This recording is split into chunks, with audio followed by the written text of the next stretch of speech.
Good evening, ladies and gentlemen. Welcome to Monkey in the Morning. I'm your host, the Ranting Monkey, and I'm going to rant at you a little bit. I know I, that's going to shock you, right? Me ranting, but the more I think about this, the more it pisses me off. The more it just irritates the fucking shit out of me. So I'm gonna show you a picture, and it's been going around since last night, really. We saw it. We read a story about it. But you see this guy. This is the guy who shot up the mosque. Do you see his right hand there? See how he's giving the okay sign. Dun dun dun. Not the okay sign, because we all know that's secretly the white power sign. Well, if you're an idiot, you think it's the white power sign. If you're not an idiot, you realize that's an okay sign, and that the whole white power thing is a 4chan joke that's been going on for a little bit. But, well, weebs, there's no way to get sober other than to just let it let it ride, honey. Let it ride. Go get some sleep. That's how you let it. That's how you get it. How you get it going. Anyway, so he makes this okay sign as he walks into court, and it's pissed some people off, including Natalie Wynn, also known as ContraPoints. Um, I it's hard for me to describe why this pisses me off without going through it all. So, strap in, folks. This is going to take a little bit. Contra, in response to this picture, tweeted this out. Let me put that on the screen. You can read along if you'd like, because why not? Let's spread stupidity around. Many of us spent days and days in 2017 arguing that the okay sign and the frog, that's Pepe, racists were real, that they were dangerous, that their irony was a ploy. We were told again and again that we were crazy, that it was all a joke. We just didn't understand memes. We'd succumb to paranoid delusions. No satisfaction now, just anger. No one listened. Could you have any more melodramatic bullshit than that? Literally taking a joke to the point of, I can't believe nobody listened. I'm not angry. That's almost I'm not angry, I'm disappointed. Fuck off. Take your bullshit and fuck right off. Seriously, if you believe that the okay sign is a way that white people are signaling to each other that they're racist, then you're just a fucking moron. You're a drooling fucking idiot. You should probably have a helmet on. You should probably be wearing a bib, and you should probably have a supervisor. Somebody should be watching your every move to make sure you don't hurt yourself, because you're that goddamn dumb. Guys, the okay thing come from 4chan. The same goddamn people who told women to free bleed. What are you going to tell me next? That free, if this guy comes into court with red on his pants, that he's, what is that a signal for? What the fuck is free bleeding a signal for? That's got to be some white power shit too, right? I mean, it came from the same source, the same ones who gave you Pepe, the same. Yeah. How many times you got to be made a fool of before you go, oh, maybe I'm going to stop doing that? How many times? Seriously, they made a joke of you, and you're helping them make that joke.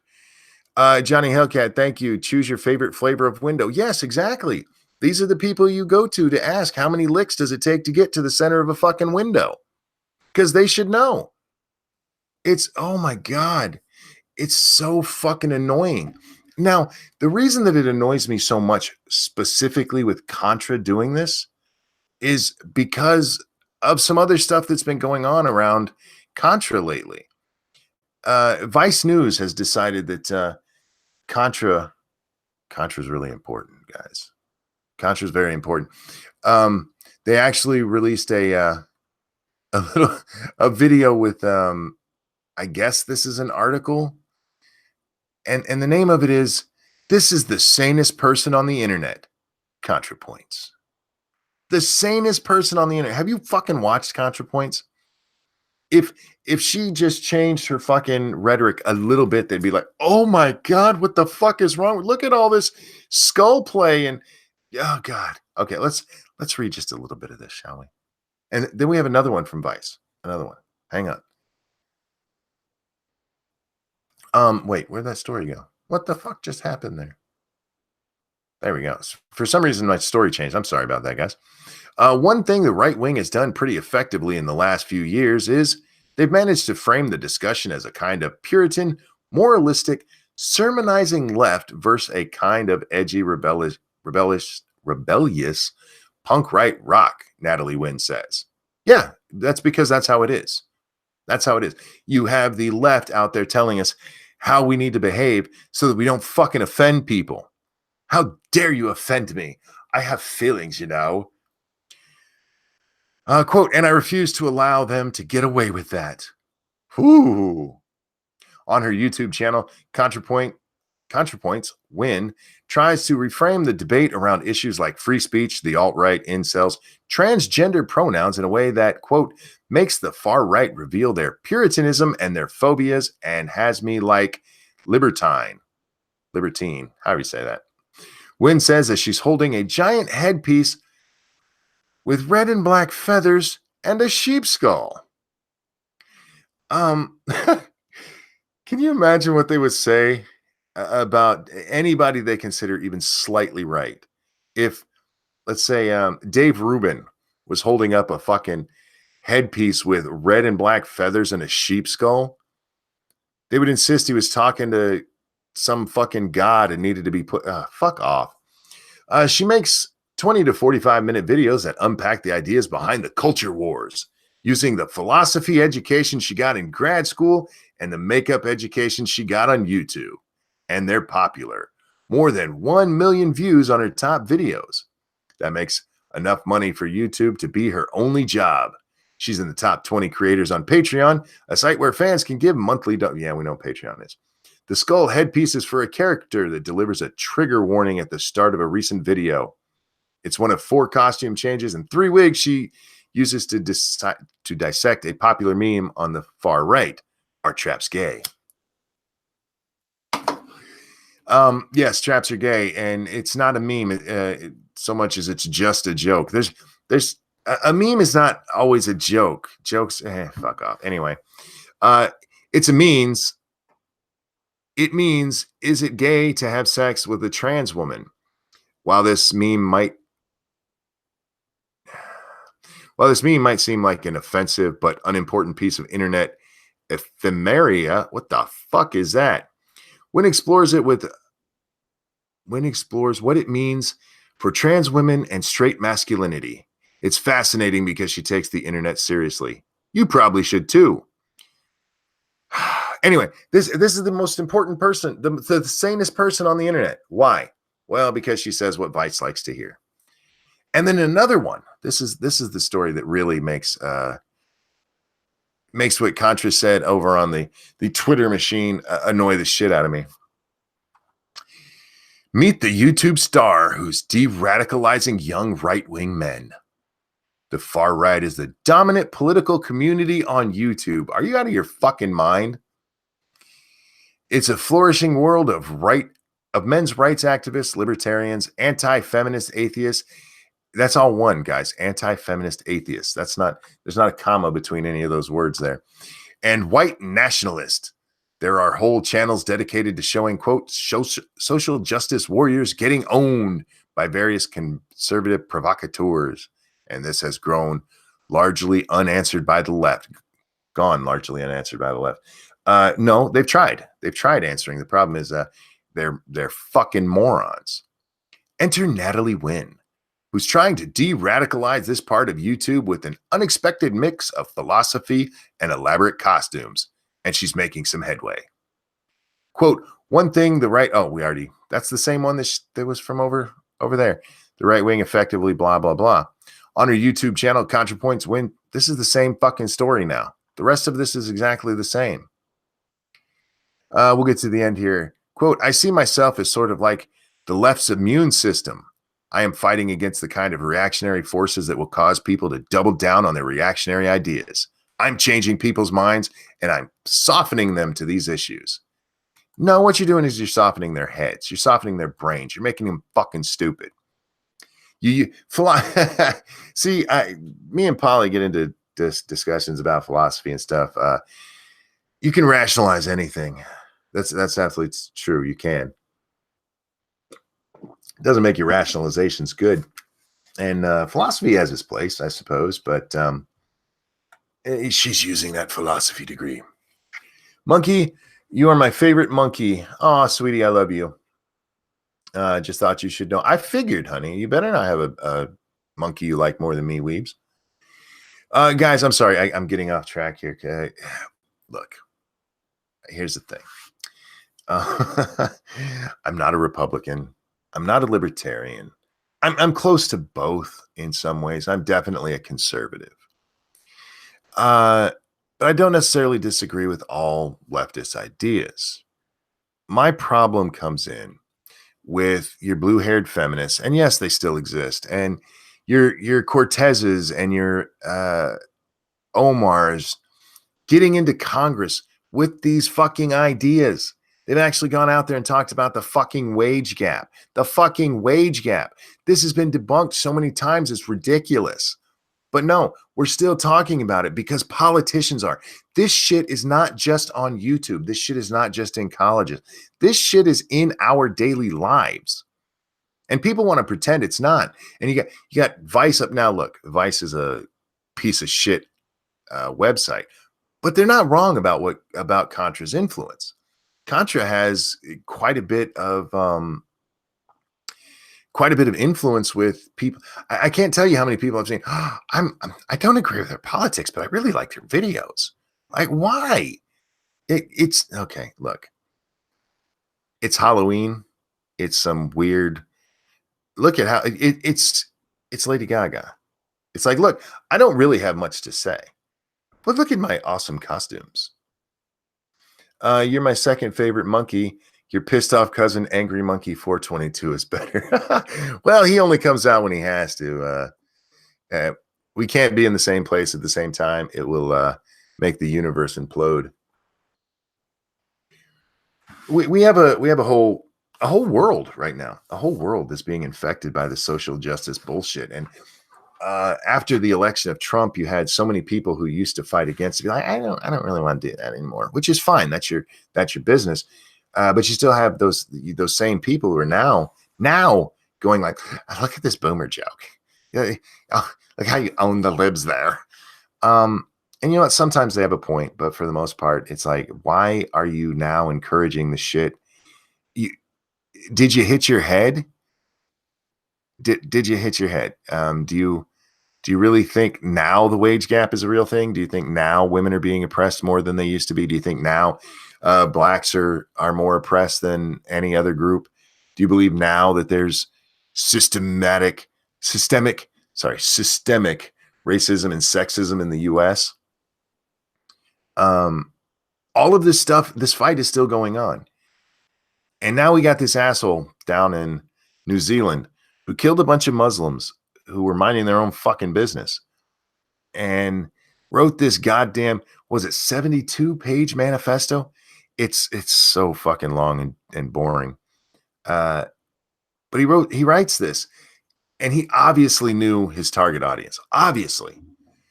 He goes into the first mosque and yells, subscribe to PewDiePie. There's no reason for that. None.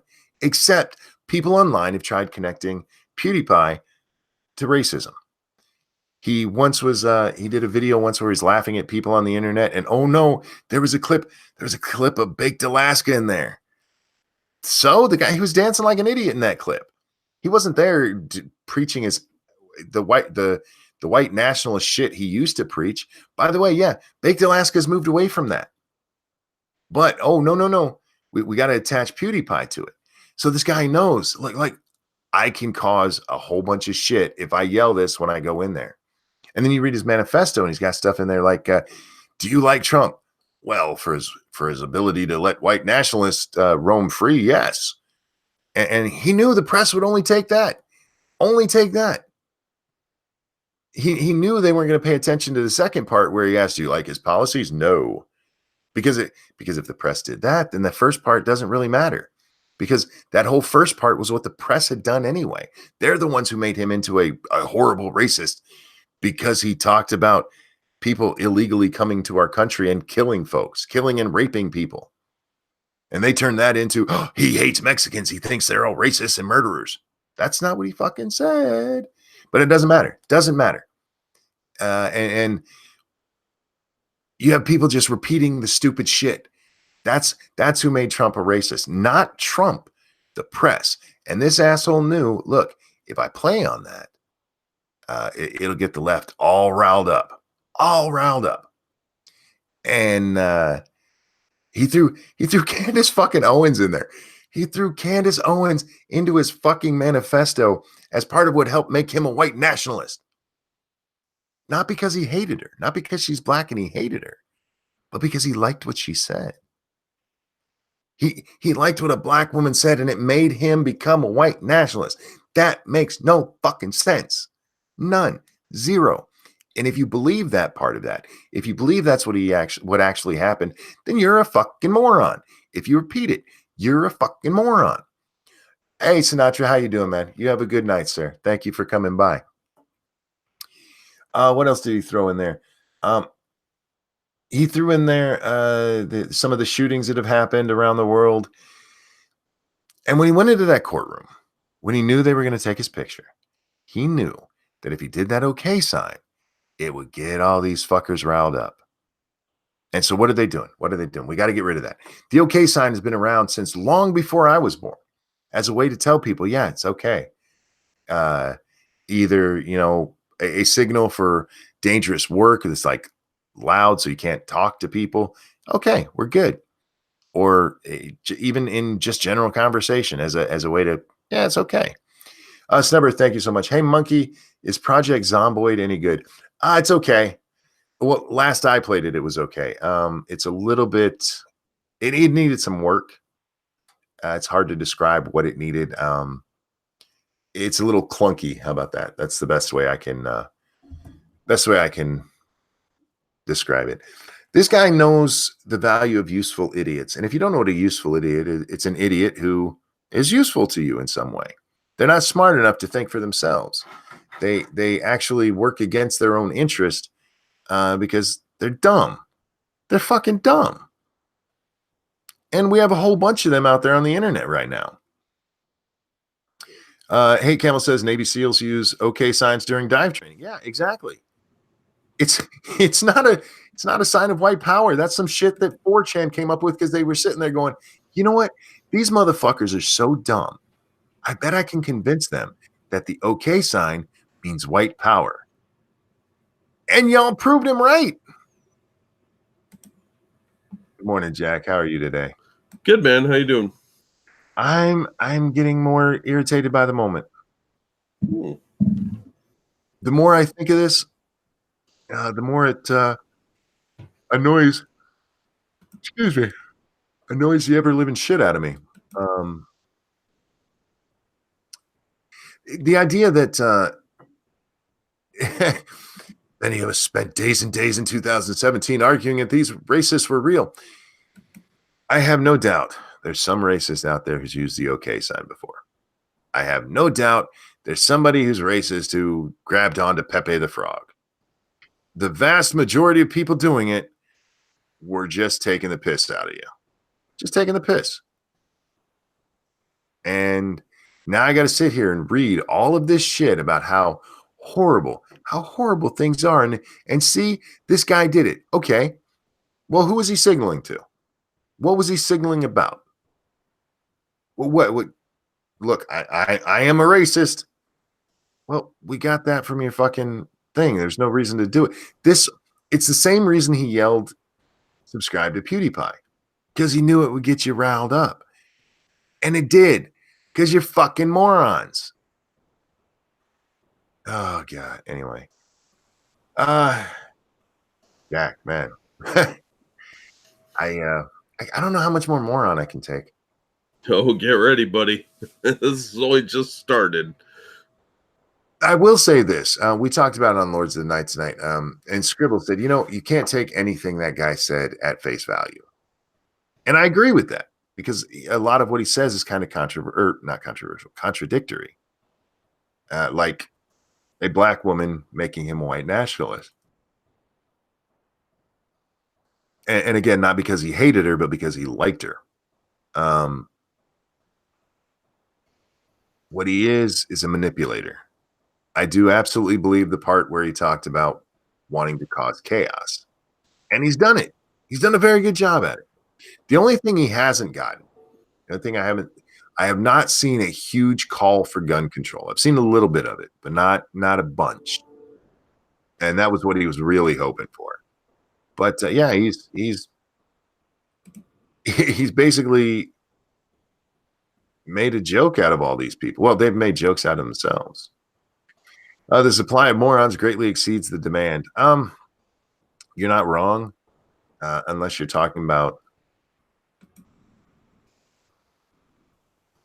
So sorry there, guys. Unless you're talking about the supply for people to make fun of them. Because, oh my God. This one has pissed me off so bad. Hello. Polly, how you doing, man? I'm channeling the ranting monkey tonight. My back is fucking killing me. Oh, sorry to hear that, dude. Ooh. What'd you do? I just slept funny the last 2 nights in a row, but it feels like I got shivved. It just, Welcome aboard. Old age and middle age are just a joyride. Yeah, they are. Hi, Poppy. Sorry I stole Polly.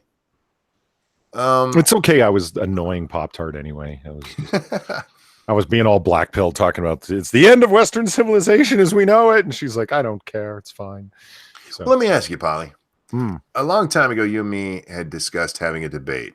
I don't want to talk about this. I already thought about this. I know Monkey's going to throw this in my face. No, I wasn't going to throw it in your face. I was going to ask you, have you changed your mind?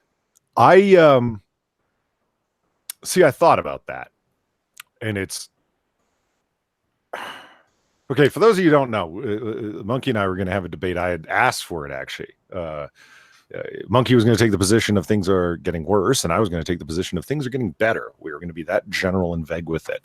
Mm-hmm. But I think that was the problem. What I wanted to argue hasn't changed. But now, thinking about it, it's like I was too focused on particular things. It's like life expectancy is wonderful. Healthcare is better than it's ever been. Your ability to upward mobility in society is greater than it's ever been. You can move up or down with incredible rapidity depending on your individual life choices.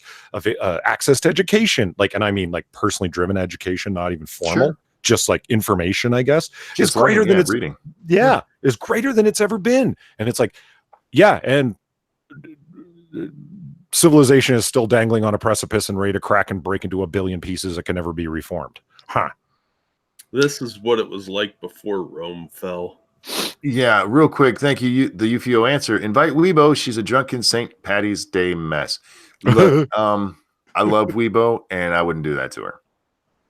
Yeah, we could get Gutenberg on here later, maybe. But see, really, what the issue really is, Polly, is you had that discussion before admitting that you were hooked on black pills. I don't know what my fucking story is lately, but yeah, people keep saying that to me. You're very black pilled lately, and it's like, yeah. Here's the thing. All of the things you mentioned, I agree with you on. There, in so many ways, we are so much better off, and we are fucking it all up. It's like society is fragile, man, and it doesn't take much to break it apart. And like, my God, and I think the Republic, like the United States, is very robust and strong, but not when people inside the fucking the smartest people and the most educated people think that this country is awful and evil and needs to be completely remade from the ground up, and its founders were awful and evil and can't say enough good things about all the people who hate this country. Like, what the fuck? I mean, and that these are the smartest people, and it for large part is a major policy position of one of the two major parties. Yeah. Like, not all of them in it. Not a lot of Democrats, not all Democrats certainly agree with that. But you go talk to Ocasio-Cortez, and she's the person they put up front, and she would agree with everything I just said. Yeah, the country is founded in evil, and it's totally evil. We need to, fuck. So that's the problem with living in a situation where you have a lot of luxury. People grow up resenting it, as well as not realizing how good they have it.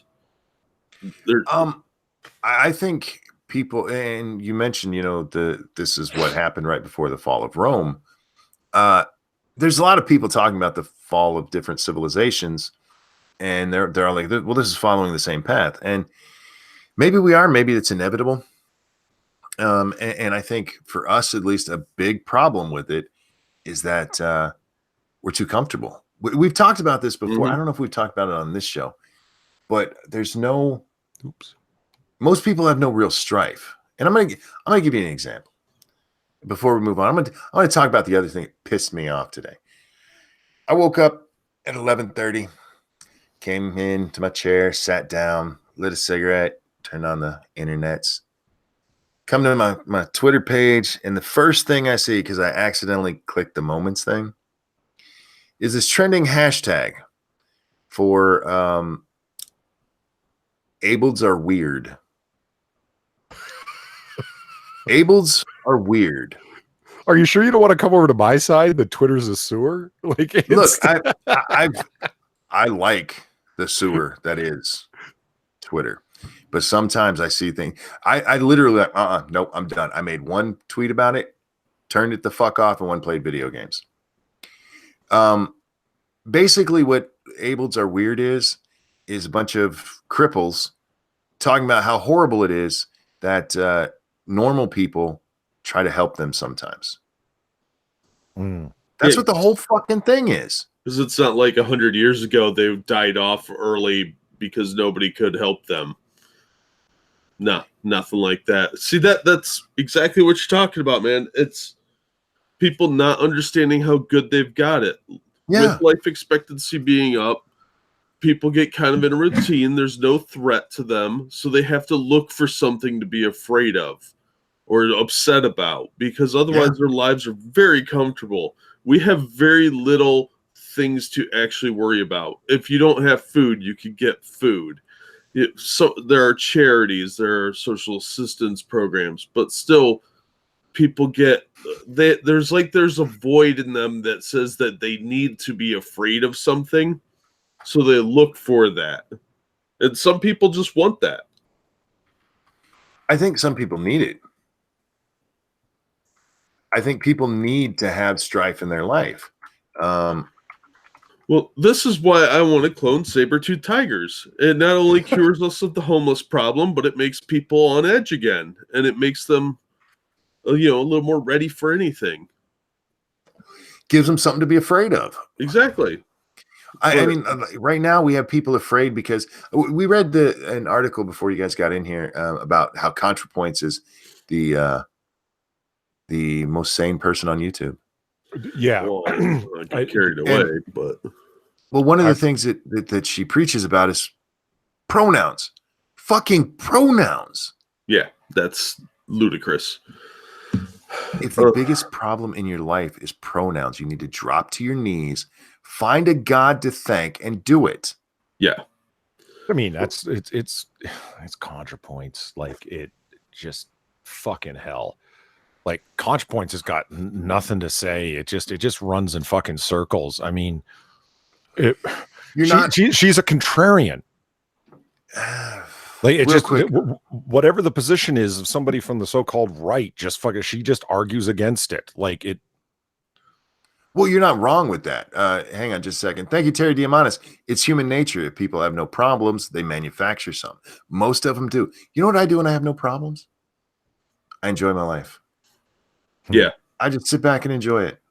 But, when you're raised in a society where you are comfortable largely, and you're told how bad you are for your past transgressions, then you have something to be upset about. Yeah. And you can embrace that, because human beings really do thrive on misery and anger very easily. And they don't understand sometimes how to relax and enjoy what they have. And that's how you lose everything that you have. Look, By not being able to enjoy the things that you have.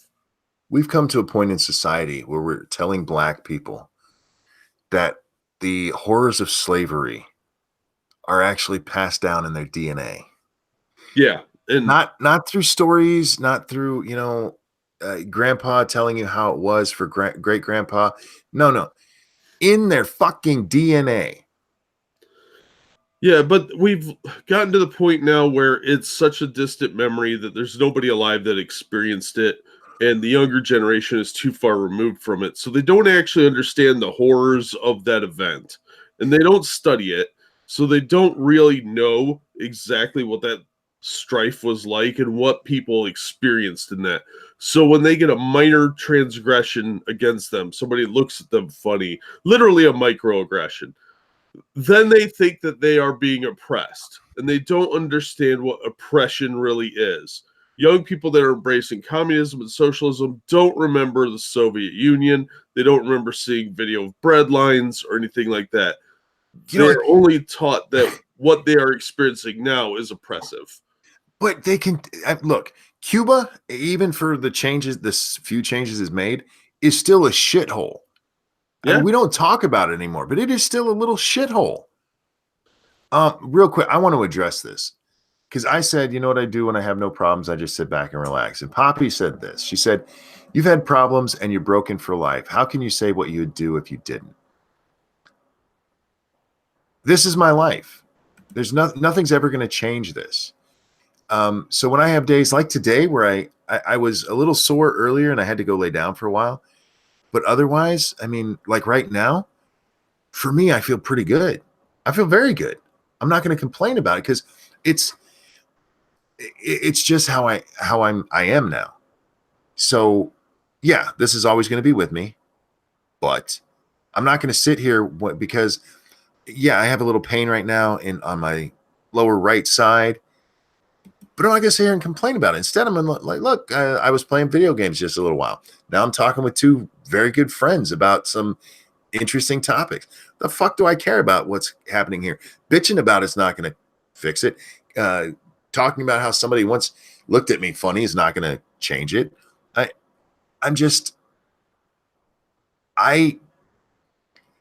make the best of what you have. How about that? Is that a better way of saying it?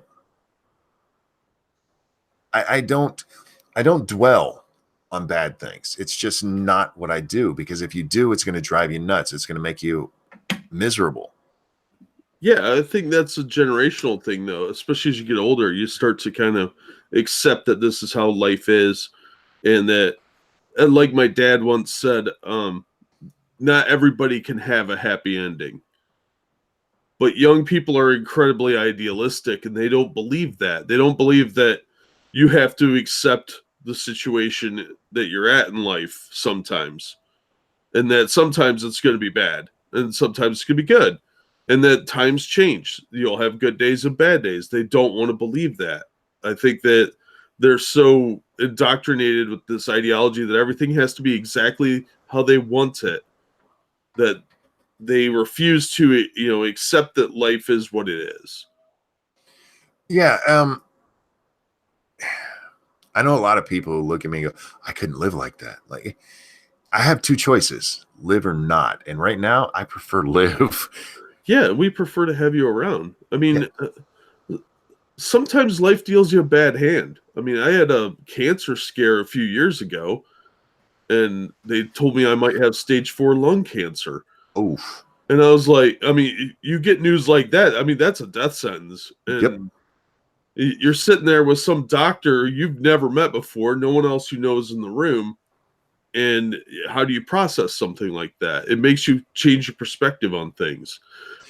I was laying on a couch upstairs, tears streaming down my face, and I hadn't moved in like 3 hours. I was in pain. And all I could think is, I want to die. And something clicked in my brain. I don't want what made me remember it. But about a week earlier, my daughter had told me that one of her best friends from high school, her mom had been diagnosed with stage 4 cancer. She had fought off cancer before, but this time it was over. She'd been given a month to live. And that hit my brain. And I'm like, you know what? This sucks. It really does. But I'm alive. I have my family around me. I'm in as free a country as there is on the planet. I have food. I have shelter. What the fuck am I sitting around whining for? So I got up and I went and hugged my wife, and I sat down and I watched a funny movie. Because you know what? Yeah, it fucking sucked. It really did. But I'm still here. And unfortunately, yeah, she passed like 2 weeks later. Jeez. Yeah, you just have to embrace what time we have on the earth and try and make the most of it. Because even people in awful places can still enjoy a sunrise sometimes. They can find some sort of happiness and come to terms with their situation and make the best of it. And that's not easy to do. No, it's not. You don't really get a choice. You can't just roll over and die. It's easy to get really bummed out. And I know, Polly, you're not going to like to hear this, but sometimes, even when it's dark out, you just have to take it in stride and say, look, this is the world we live in, and I'm going to try and do my part to make things a little bit better. And I'm not going to take any more black pills today or say, hey, as much as this sucks, I'm not living in the UK where they're issuing tickets for leaving your gardening trowel out or saying the wrong thing. We are very lucky to live in the US, even with its problems. If you live in the US or any Western country, Australia, New Zealand, or the UK even, you have a much better life than most people ever have and ever will have. I want to, Jack, I like this. You're really talkative tonight. I like that. I just woke up. Well, that's cool. That's cool. But I want to address a couple of things in chat. Where were they? Kyler says, oh, monkey, you can always bitch about it. Just don't let it ruin your life. Well, here's the thing. The more you bitch about it, the more it's on your mind. What you got to do is get it out of your mind as best you can. And that's how I deal with shit.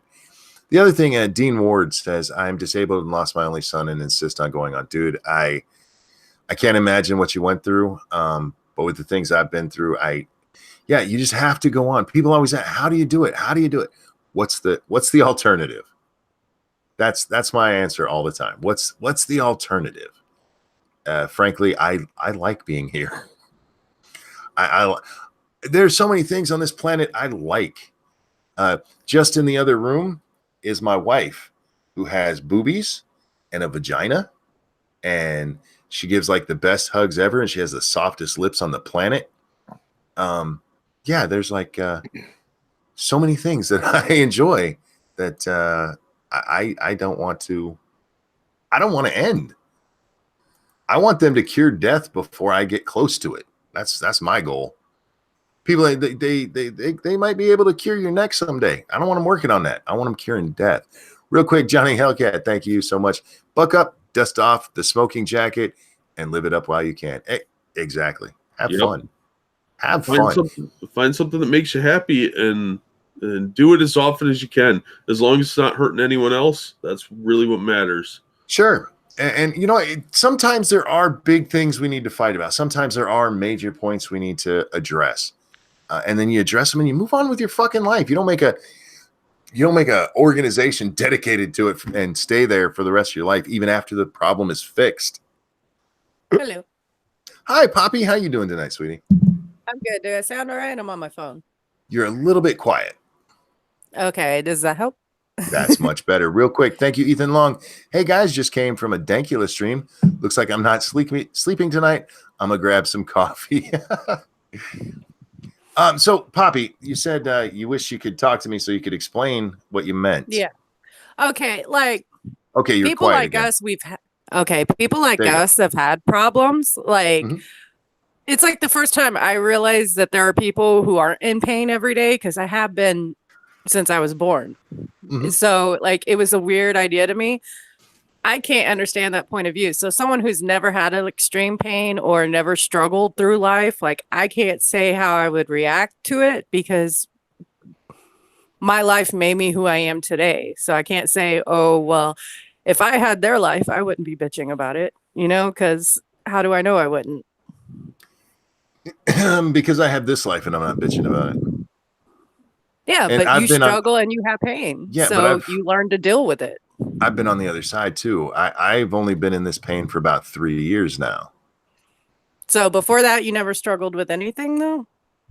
No, Lady Monkey used to get mad at me because I don't stress out. I don't see a point in it. Yeah, I'm just saying, like, people grow up different. Like, there's people who struggle financially, or people who are like families are in the military, stuff like that. You grow up in different situations with different stressors and you get used to them. And then you look at people who have no stressors, which seems like a weird idea, but there are people out there who grew up rich and had really great lives and have never had any real problems. Well, I'll give you an example.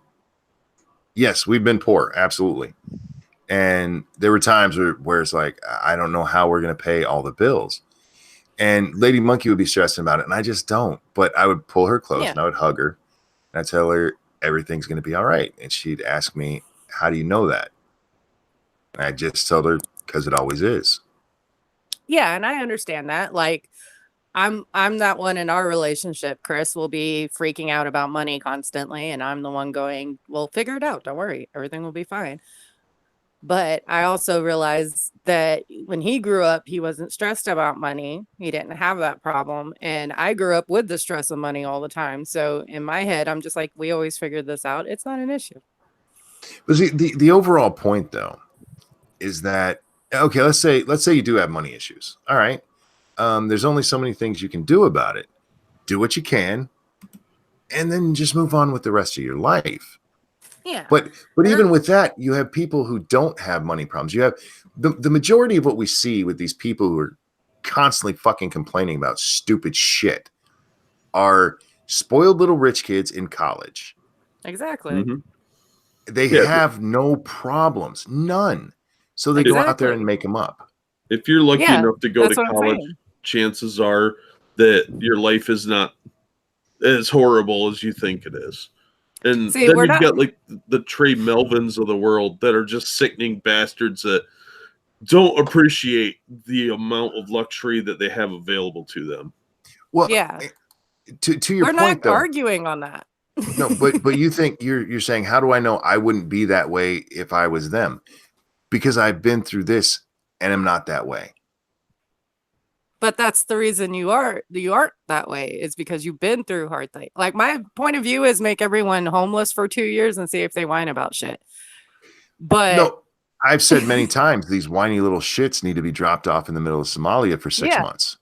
It really is that they've had no major issues in their life. They've had nothing to struggle over, and that's why they behave this way. But I can't say if I had absolutely no struggles in my life, I wouldn't be the same way.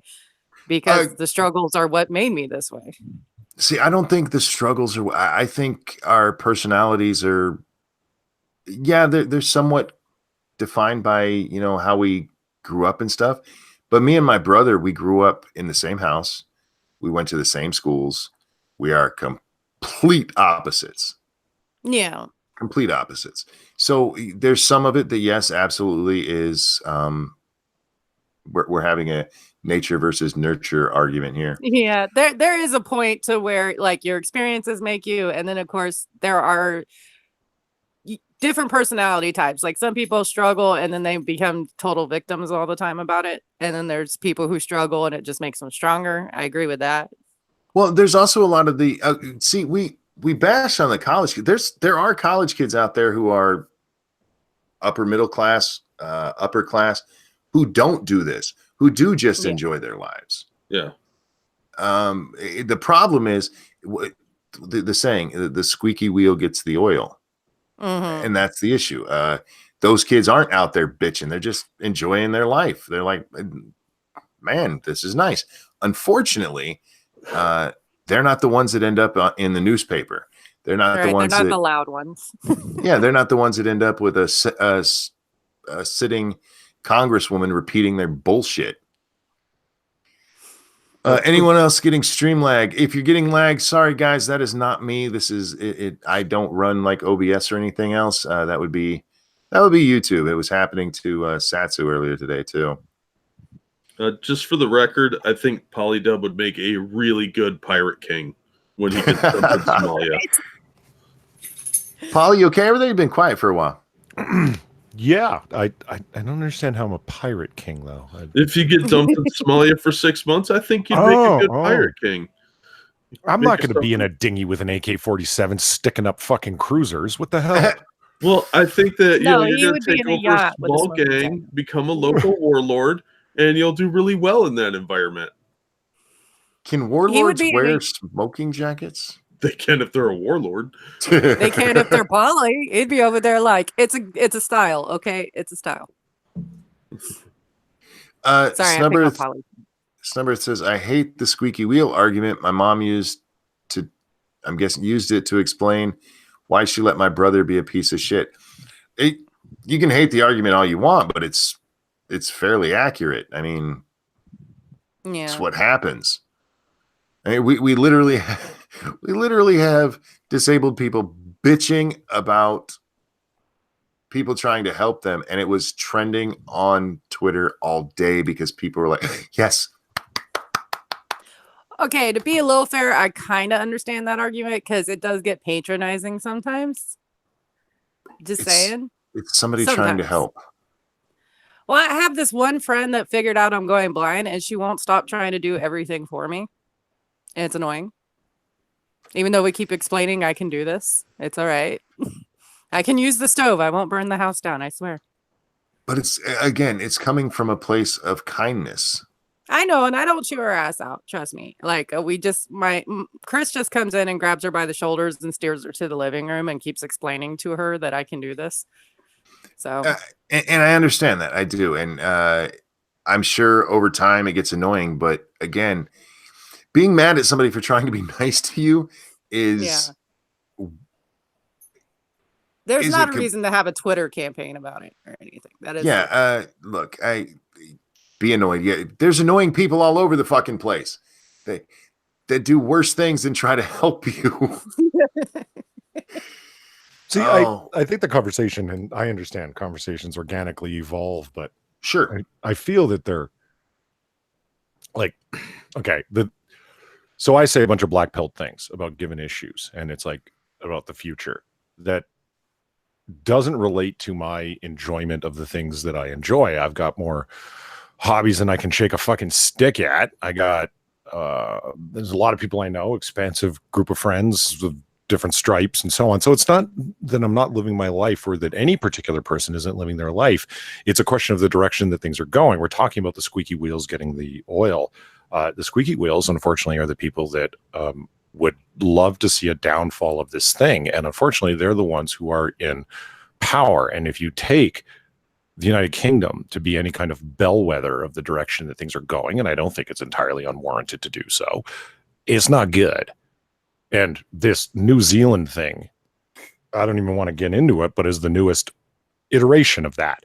It's like motherfuckers were just waiting for something to happen upon the poor Muslims before they could turn it into something more than it is, which is a horrible person committing a horrible, vicious act. And but let's not talk about the guy that went in with a suicide vest and blew up the Christian church in North Africa 3 days before that. Because I don't know. Just let's not talk about that, because that did happen, but let's not talk about that. Yeah, well, it's because of the current state. If you think about, in the era of Trump, it's blah, blah, blah, they're just waiting. The narrative is just like this is their mindset. And these are the people I'm worried about. These are the people that I think they're going to crack this thing. It's not. Well, the enemies of freedom are always at the gate. I mean, you always have to be aware of that. I hear you. But to me, it's if y'all are willing to indulge me here in my scholastic stupidity, sure. I think nobody could have said it better than Abraham Lincoln, because Lincoln's awesome. He was a hell of an orator. When when we were talking about this, and you talk about the fall of Rome. Rome fell because of external pressures. Sure. And the internal inability to deal with them. But they were exogenous or external pressures that caused it. And ultimately external invasion, of course. That's not what's happening with the United States. That's not what's happening with the West writ large. If you're willing to indulge this 60 seconds, I think Lincoln sums it up better than I ever possibly could. Do you mind?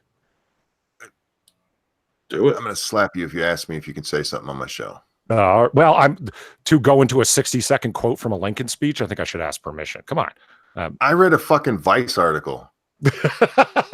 Touche. Yeah, we're talking about relative quality of penmanship, right? You can quote Lincoln if I read Vice. Absolutely. He starts on one part and then gets right to the end of it and summarizes a prediction for the United States, and I think it's brilliant. This is the Lyceum address from 1838, if memory serves. We find ourselves in the peaceful possession of the fairest portion of the earth. As regards extent of history, fertility of soil, and of climate, we find ourselves under a government of a system of political institutions, conducing more essentially to the ends of civil and religious liberty than of which that any history of former tells us. When the mounting of the stage of existence, we find ourselves the legal inheritors of these fundamental blessings. We toiled not in the acquirement or the establishment of them. They are a legacy bequeathed to us by a once hardy, brave, and patriotic, but now lamented and departed race of ancestors. Theirs was the task, and nobly it was performed, to possess themselves, and through themselves us, of this goodly land, and to upbear it upon the hills and its valleys, to a political edifice of liberty and equal rights. 'Tis ours only to transmit these, the former, unprofaned by the foot of an invader, the latter, undecayed by the lapse of time and untorn by usurpation, to the latest generation, that fate shall permit the world to know. This task is out of gratitude to our fathers, justice to ourselves, duty to prosperity, and love for our species in general, all imperatively require us to faithfully perform. How then shall we perform it? At what point shall we expect the approach of danger? By what means shall we fortify against it? Shall we expect some transatlantic military giant to step across the ocean and crush us at a blow? Never. All the armies of Europe, Asia, and Africa combined, with all the treasure of the earth in their military chest, with Bonaparte for a commander, could not force or take a drink from the Ohio, or make a track on the Blue Ridge in a trial of 1,000 years. At what point, then, is the approach of danger to be expected? I answer, if it ever reaches us, it must spring from amongst us. It cannot come from abroad. If destruction is our lot, we ourselves must be its author and its finisher. As a nation of free men, we must live like that throughout all time, or die by suicide. Damn. Real quick, thank you, Snubberth. Get this man a smoking jacket with an eagle on it. Let me ask you this, Polly. Do you really think there's no external pressure on us? I think there's external pressures. Lincoln alludes to them, like the armies and the treasures that might mount up against them, but none of them so dangerous as the dangers that we author ourselves. And I would absolutely agree with that right now. But man, I don't know. I think world pressure on us is pretty profound, actually. How many times have we heard about, the United States is the only country in the whole world that doesn't provide free healthcare? I know not in the whole world, but they're the only ones who still have the death penalty of the civilized world, or we hear this kind of shit all the time. We don't have an invasion force that I'm worried about right now, but the internal, it's hard to explain. I think a lot of the internal pressure started external. And I think, globalists. Thank you, Daniel. That's a problem. It really is. I hear you. I think you well describe the number of pressures and the commentary and the focus. The United States has a hegemony, at least in the Western Hemisphere, if not globally. America has the ability to power project militarily around the world, but doesn't need to because of the economic hegemony that she possesses. That is going to make the biggest kid on the block is always the target of the criticism. Of course. Sure. When you want to criticize Christianity, what do? Criticize the country church or the Catholic Church? Well, we all know the answer. You go after the biggest kid on the block. It's replicated over and over. So the individual criticisms that come out and sort of, the United States is the only country to ever use nuclear weaponry in warfare. The only, you hear them over and over. But as Lincoln describes about, how should we fortify ourselves against this? Like, that's the point. It's the acceptance of the external criticism. It's the acceptance of these things. It's Beto talking about we must confront the realities of slavery, as if that wasn't confronted on the battlefield. I don't know how many fucking years ago. It cost I don't know how many lives to end such an institution, and this guy's still citing it. And it's like, let's confront the realities of the Arab slave trade that lasted for 1,600 years that scarcely ever gets fucking mentioned. And that's not whataboutism. It's about, are we the lone bearers of your moral finger pointing? Yes, we are. Apparently. Which is wrong. This is one of the reasons I do like Trump. And Trump does things that drive me nuts, but he's not ashamed of America's power. He's not out there abusing it, but he's not ashamed of it the way that like Obama was. I'm sorry, we're so powerful. I've actually read articles where people write that we need to weaken ourselves. Yeah. Like, what the fuck are you talking about? Well, that's one of the problems of being successful is you have people that are self-loathing about it. Why don't they just move to Cuba? It's not that far away. Grab a truck, push it into the ocean. They do it all the time. Those who would complain, why not? If you like the healthcare system there, why don't you just go there? That kind of thing. Yeah. Because it wouldn't have they would not have the ability for the social power grab of complaining about these things. Like Michael Moore, you love these other countries so much. Why wouldn't you move there? Well, I want to stay here and fight. And also your career of criticism would disappear, wouldn't it? You would lose. That money would not last very long, and you would not be allowed to say jack shit. Yep. See, this is why all of America should look at things like Texas do. When they ask us stuff like, why do you own tigers and is it legal to carry swords out on the street? We're like, because we can. Like, I don't believe that because the most rights are afforded and so on, that does that mean we shouldn't try and excel towards a better thing? No, it starts at the beginning of the Constitution as we move towards a more perfect union, not to establish a perfect union, but these things will get us closer to this ideal of a perfect union. Okay. I think that means that there is things to be fixed, but that's not what people say, is it? Like the people that I'm thinking about right now, the people that leave me black-pilled, is it, Ocasio-Cortez talking about there is nothing redeemable about capitalism. Like the rhetoric is so far gone and is so off the deep end that it's reminding me of like the Weather Underground when they used to talk. We need to smash this thing entirely and then rebuild something from the pieces. They don't appreciate what they have right now. We don't teach people to appreciate their rights. Like the whole free speech is hate speech thing. Oh yeah, that's the extension of exactly what you're talking about. We have people that don't appreciate that at some point they're not going to be the ones in power, and they cannot envision that. They cannot understand how their perspective may not be the only one of people around them, and they refuse to live in tolerance with other people like we have been for hundreds of years. A number of other people have said it, but then Mark 811 and 50 said more Americans died in the Civil War, both sides, than any other war we've ever fought. I think 600,000 dead was, quote, facing up to slavery. Pretty damn much. And that debt has been paid in full. That and Dr. King. Well said. Nice and succinct.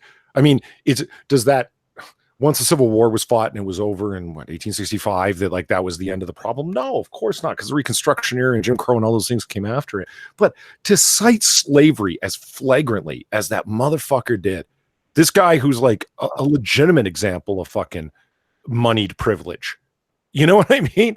And he's gonna talk like that.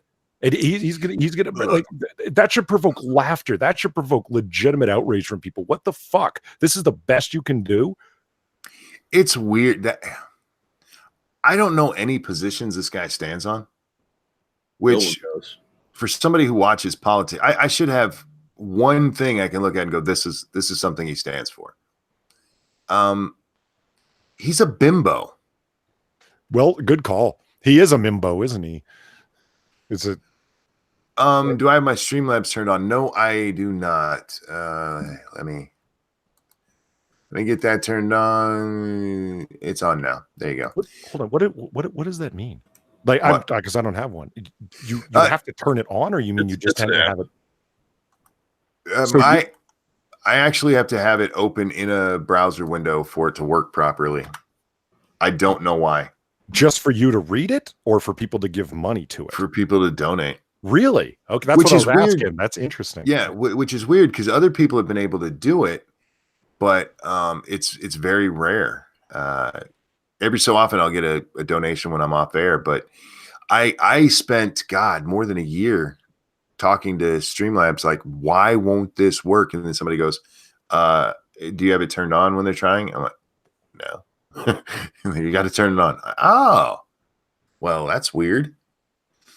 Ethan, thank you so much. Indeed, monkey internal pressures threaten distraction of the U.S. We're at one point external. Socialism, communism, Marxism, progressivism, all these subversive ideologies are now internalized. You're not wrong. That's kind of what I was talking about.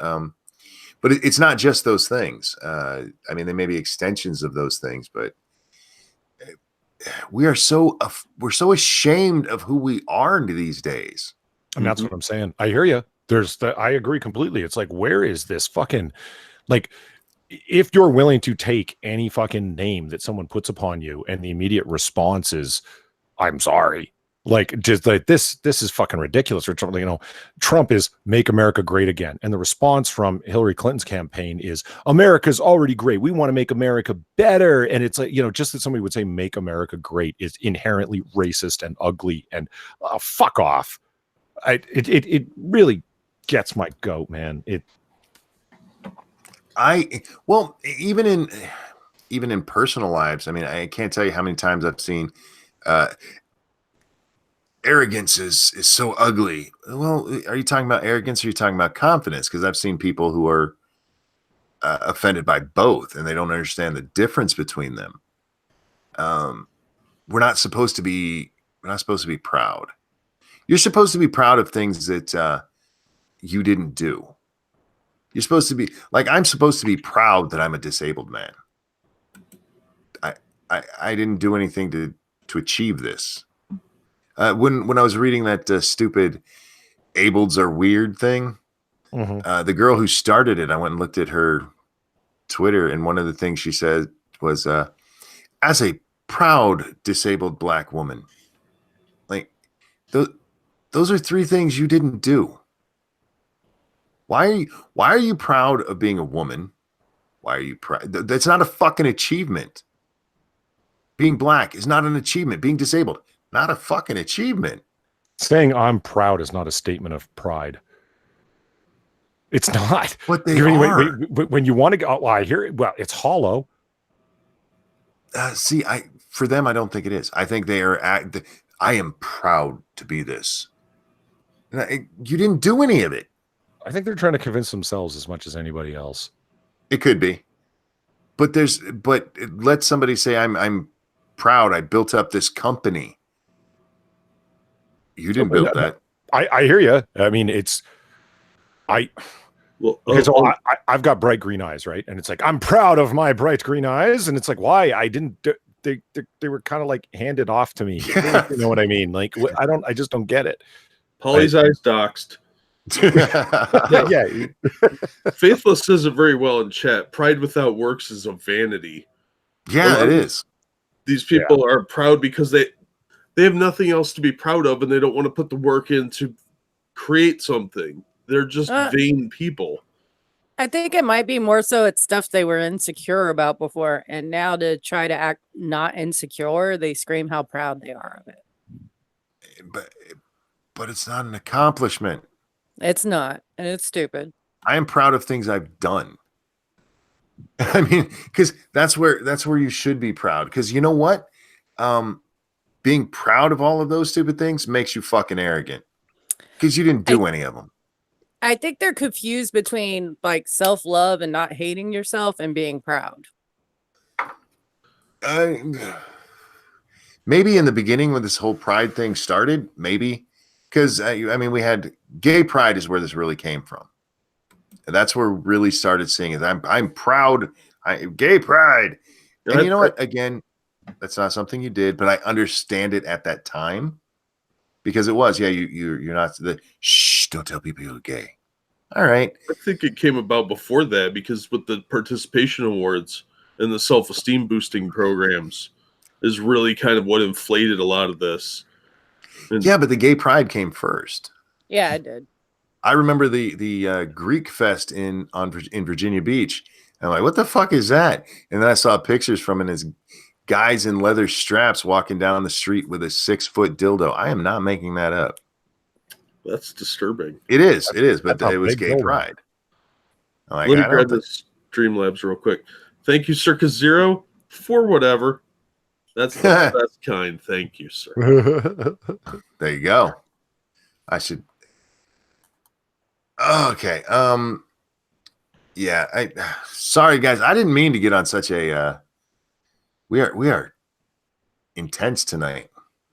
I like these kind of conversations. The guy who wanted to start a whole bunch of fucking ruckus by shooting a bunch of people that didn't do nothing to him, or in New Zealand, was really successful in his motivations. He said all the right things, and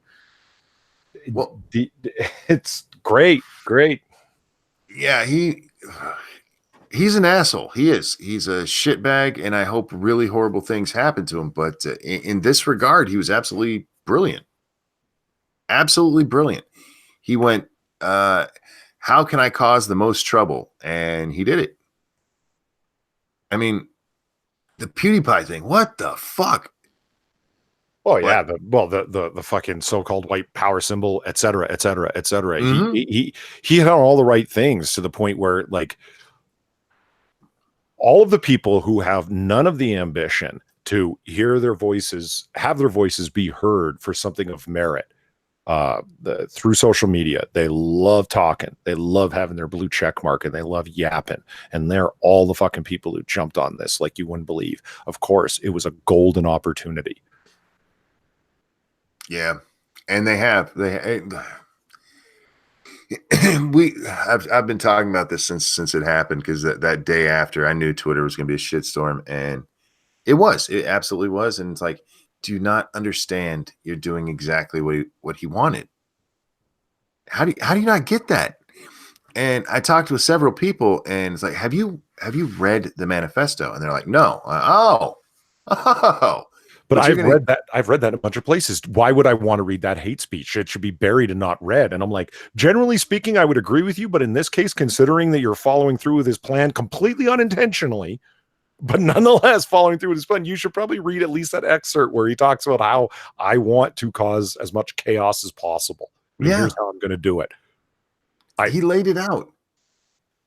Look, when things like the OK sign or free bleeding, that stuff's not hidden. You can go find the origins of that stuff pretty quickly, but they never check. Because, okay, I got something to be mad about again. I got a cause I can take. Is there some way to block someone on Streamlabs because it says you have me refused? Not as far as I know. And I really doubt Monkey would decide not to take money. I'm a whore. Might be the way they're donating. Dragon Mage, thank you so much. Did you know less than 0.05% of schools have shootings, so why do people act like there's an epidemic? The same reason that everybody's freaking out about this shooting at the mosque. One Because is too many. It doesn't happen often. No, I That- hear you. It's just there's always a response available to the fucking blue check marks, man. It Yeah. fits their narrative. Well, it takes somewhere you're supposed to be safe and makes it unsafe, and that scares the shit out of people. Like if someone broke into your home and shot you, that would be, scary too. Dark Shade, thank you. He says, I kind of feel sorry for Hitler. Looking back at some of the old photos of him, his friends always left him hanging when he went for a high five. How long? Dark Shade. God damn it. Yeah, Black Rome. You know what? Every time I hear about the OK sign being a sign of white power, I picture Eddie Murphy as buckwheat. Oh yeah, Okay. Otay. Yeah, absolutely. Otay. Good And call. he'd give the sign, yeah. Okay, so let me suggest this thought. So everyone's like, this is a horrible thing, and white nationalism was on the rise. And we told you white supremacy, and what are you doing about white supremacy? And blah blah blah. Even though this guy outright claims he's an eco-fascist and not a white supremacist, the list goes on, right? When the inevitable retaliatory terrorism attacks happen, how many of the blue check marks do you think are going to be speaking in apologetics? Well, you have to understand there was that mosque in New Zealand that got hit, so you can understand where they're coming from. You can see why they murdered a whole bunch of people that were innocent and had nothing to do with nothing. Yep. But they possess a collective guilt for being part of the West. Yeah, well, there's the chaos he wanted to cause. It's great. And he did it very well. I mean, I'm not complimenting this guy. It's fact. Shrouded Angel, thank you so much for the donation with no message. I appreciate it. I really can't see the Kevin Logans of the world coming out in defense of this guy, coming out in defense of the attacks that the reasonable person should absolutely expect.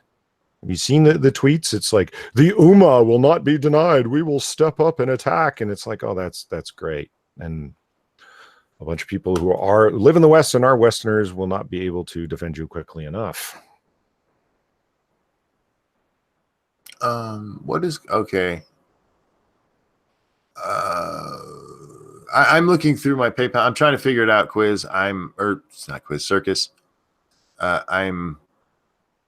I'm looking. Yeah, shoot it to Jack. He deserves it too. But I'm not sure why it says you're blocked. It makes no sense to me. Did you get Crimgate there? I did not. Thank you so much. Crimgate, love you, monkey. Love you back. Thank you for that. Man, I'm so annoyed by this shit. Well, but see, here's another. The useful idiots are going to take advantage of this and do their useful idiot nonsense, and it'll screw over other innocent people. Yeah. Well, here's the thing. I don't understand how they can be that dumb. That's the part that gets me. How do you understand, or how do you get to be that dumb? Well, some people try really hard all day to not learn anything. Let me grab this real quick. Circuit Zero, thank you for the whatever fund, and Polydub, set up a Streamlabs already, a slacker. I know you're trying to take over a Gambino crime family, but you need money to help with that. Snubber, thank you. Polly, the fucking K-board people have been going on about Christian deaths by radicals and that they had it coming or no one cared when X. Yeah, over on K, that's a shocker. I mean, just look how quick Gab got it. When one guy had a account with Gab, that was enough to get them losing their host, right? Their web service host, right? Oh man, 4chan and 8chan got it coming. Like with no lube, they got it coming, right? Yeah. Well, 8chan and 4chan will just put up a sign that says pool's closed and no one will be able to fuck with them.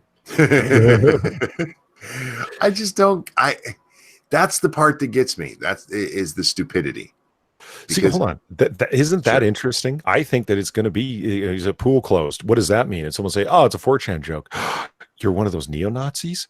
yes, Do you see what I mean? Like, you're not gonna be able to reference online humor. It's like memes and like, thanks, ContraPoints. Yes, Pepe the Frog means that we're all out looking to murder people that we've never met. Like it. Oh, wow. All right. Whatever. yeah. Circus actually called you Polydon, but I thought he misspelled it. No. He said a little while ago that that's the new nickname, Polydon, and I told him I was not opposed. Nice. Yeah, Sir, I'm sorry, I cannot figure out what's going on with that. For me, yeah, I've mentioned this so many times before. The whole comedy thing, that's what pisses me off the most. I want to read another tweet that annoyed the fucking shit out of me yesterday. I only read like 3 things, and all 3 of them pissed me the fuck off. This was actually sent to me by somebody, and I apologize. I know one of you went out of your way to get this to me so I could see it, and I love you for it, but I don't remember who it was. But thank you. This comes from somebody's name right now is Mother's Basement. It's at Gofthu. I don't know how to pronounce that, but this is what he said. This is part of a very long bullshit post, and I'm gonna put the first post in there if you guys want to go read the whole thing, but I'm only gonna read one tweet here. Where'd that go? Shit, I lost it. Use my back button. There we go. There's no practical difference between people who say bigoted shit for the ironic laughs and actual bigots. Both are putting hate out into the world and making it a worse place. This is proof positive that it is not harmless. But if you were just joking, I'm not calling you a monster. We'll get into this in just a minute. Crimgate, thank you so much. I miss good comedy. You and me both. You and me both. Let's start with that first sentence. There's no practical difference between people who say bigoted shit for ironic laughs and actual bigots. Yes, there is. Yes, there is. One of them is an actual fucking bigot. The other one is not. I mean, they're literally 2 different things. Both are putting hate out into the world and making it a worse place. No. One of them is making people laugh, or should be.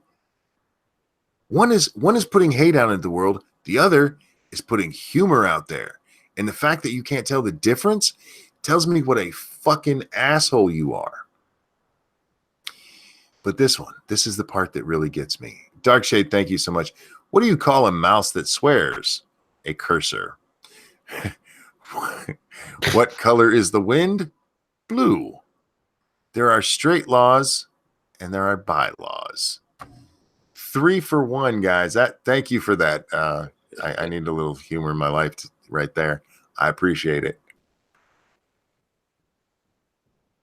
Also, apparently needed to yawn. But this is the one. This is the part that really pisses me off. This is proof positive that it is not harmless.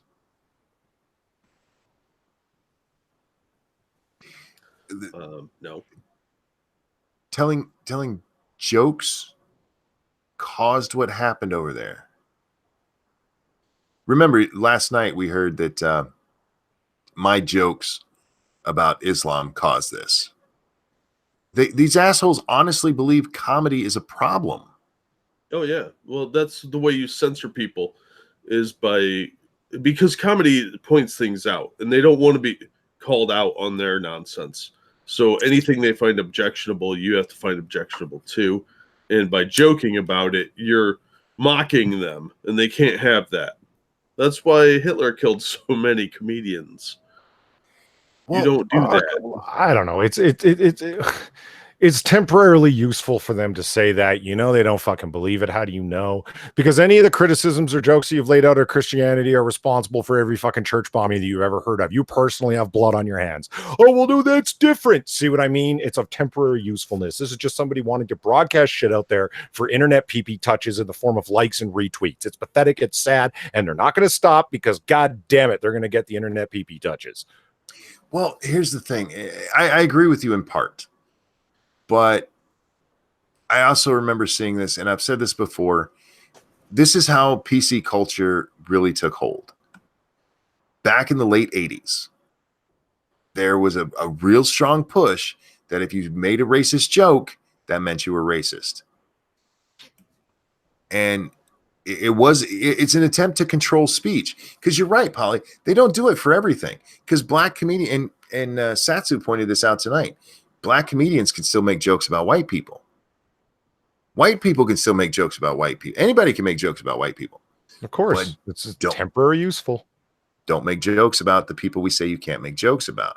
Yeah, that's all. It's why is it okay here? Well, there's a long history of suffering and oppression, and humor is a way to alleviate it. Suddenly you have a nuanced view of comedy. It's almost like you're making completely obvious arguments of convenience. Yeah, the problem is that I don't think they have the foresight to realize that by putting a lot of this out there constantly, they eventually will get some of it banned, and eventually that ban will extend to them. Thank you, Dark Shade. I'm sorry. Sorry. Thank you, Dark Shade. What do you call a retired miner? Doug. Hold on. That actually took me a second to clue in. I'm like, wait a minute. Who's Doug? Oh, I get it. I like this. I'm a fan of those kind of jokes. I really am. I don't necessarily need my jokes to be deep. The problem with it, though, is that they're going to use it to control speech. And I get what you're saying, Jack. They're not thinking ahead. They're not thinking one day my speech is going to be controlled. Well, of course not. They're not a racist, sexist bigot. You know, when they're never going to come after me. But they're still trying to control speech. And I have a big problem with that because it's going to work. It's going to work. I've also said this before. Thank God we do have the court we have right now. Because even the liberals on the court are like, no, free speech is still a thing. But how long does that last? How long does that last?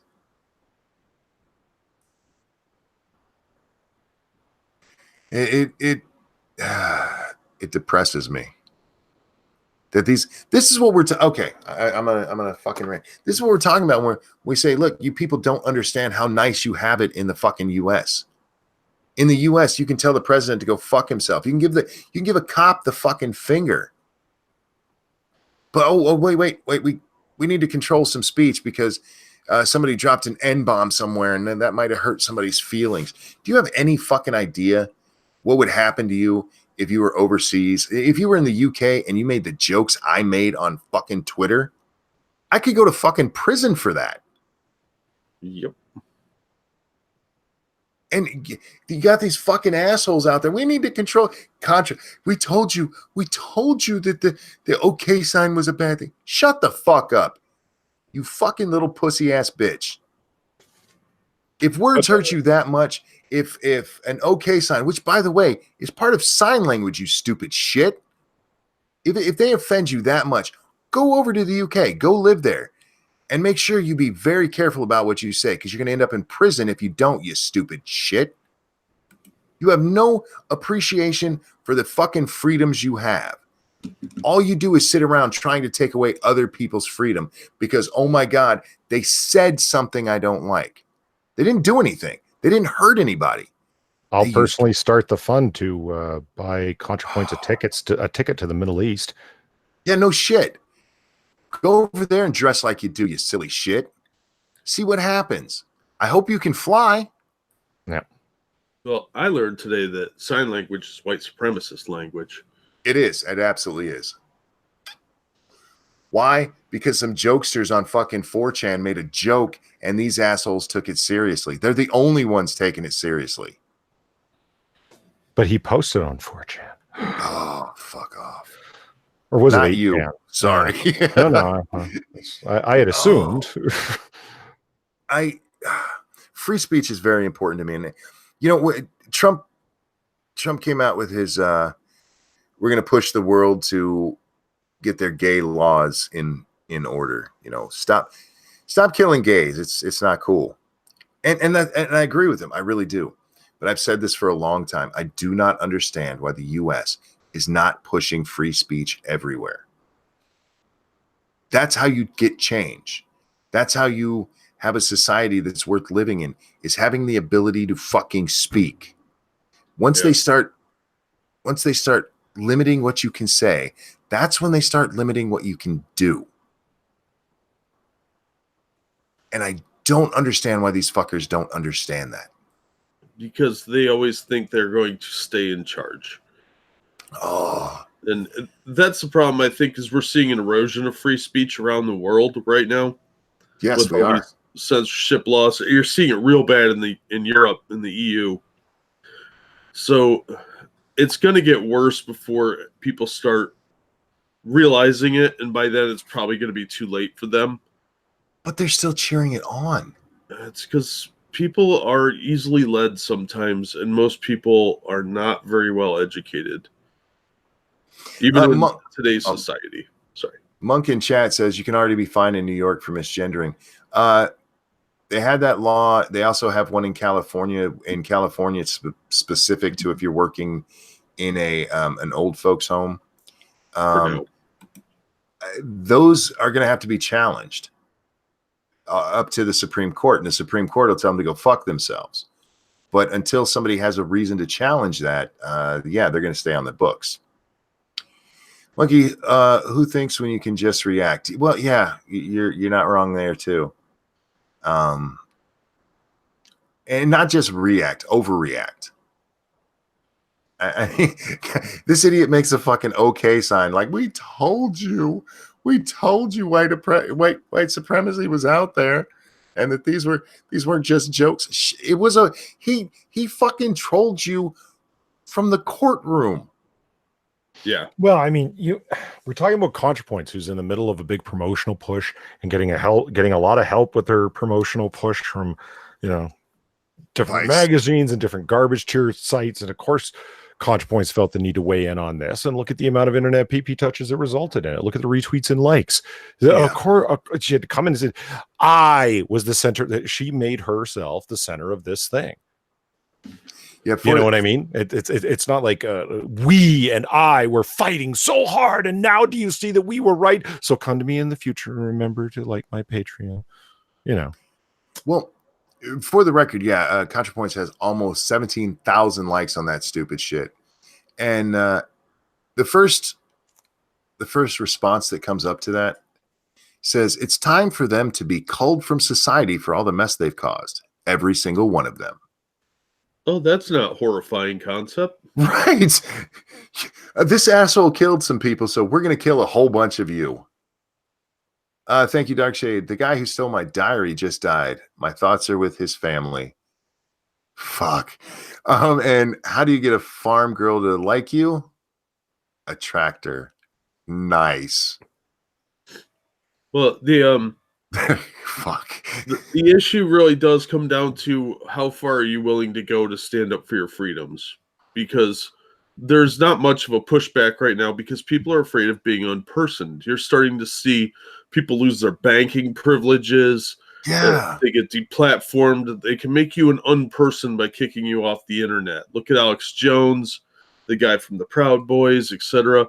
It starts with people that are on the margins, but that quickly moves into the center. It always very quickly moves in. And by the time it reaches people in the center, it's usually too late. So people are going to have to risk something to stand up and say this is not okay, because government's not going to do it for you. They'll follow the whatever whims get them more power. Real quick, speaking of free speech and stuff, this was just sent to me for MITAM from Drangula. New Zealand is reminding people. New Zealand authorities have reminded citizens that they face up to 10 years in prison for knowingly possessing a copy of the New Zealand mosque shooting video, and up to 14 years in prison for sharing it.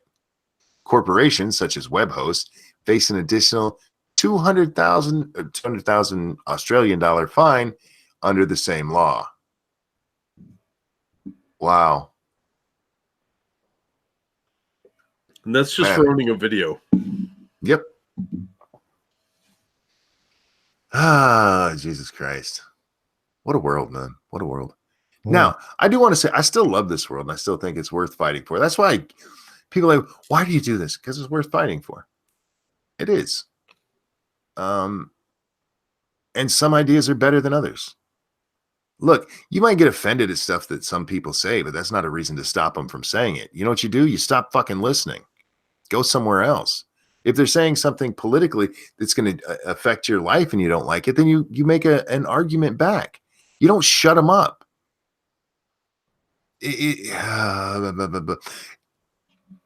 Atheism is Unstoppable is doing a video series right now where he's actually going through the entire manifesto. Really? Yeah. And as far as I know, he's only done the first, a very small part of it, because this is a fucking long ass manifesto. And he said something right at the beginning. He goes, I'm not afraid of his words. I'm like, exactly. Fucking exactly. I'm not afraid of his fucking words. I will argue with the stupid shit he says. There's nothing. That's what should be done, for fuck's sake. Instead, no, we're taking his word as fucking gospel and trying to hide it from people because, you know, if they read that, they might become a racist too. Well, by what he said in there, you might want to have him stop watching Candace Owens. It's almost like he might have done that on purpose. God, I fucking hate people. And a friend of mine cracked a joke, and it was like, hey, it's not funny. That might happen. He said, do you think they're going to change the name of Christchurch to Muhammad Mosque? Like nice. as a recompense? And I was like, hey, wait, I can see that. Like, yeah, not literally to Muhammad Mosque, but we got to change it from Christchurch because that's racist. Yeah, I kept laughing to myself every time I read Christchurch. I'm not going to lie. Like, there was a mosque shooting in Christchurch. Yeah. Irony abounds, but the more they try and silence people from reading the manifesto, the more it becomes desirable. Prohibition never has worked. It never will work. You just create a black market for those ideas and those things. I mean, look at Prohibition and how widely successful that was. Yeah, no shit. The drug war, my friend. Yeah, exactly. It just continues to go on. And ideas especially become very sexy then. Because why don't they want me knowing about this? That's even more interesting than items. Yeah. Because those are mere concepts. And it says that they are insecure about their own concepts. So why are they banning this? And like somebody said, I think there were some streams taken down that had been talking about the manifesto. So it wouldn't surprise me if YouTube is taking down people like AIU that are trying to read this out on stream. But that doesn't make things better by taking it down. We need to know what these idiots are thinking so we can make fun of them and say, here's the flaws in their logic and in life. Yeah, and I think that's, well, I know that's why they want to silence people like me. Nobody's targeting me right now that I know of, except for I know a couple of people were mad about my Muslim thing, and I'm fairly certain they reported me for it. But if I make jokes about how stupid they are, it makes them look dumb. And when they don't have an answer for that, we got to silence him. Yeah, but this guy's just going to get a following. Yeah. By silencing his manifesto. It's not going to work. Nope. Hi, Dax. And hi, Dax. How you doing, man?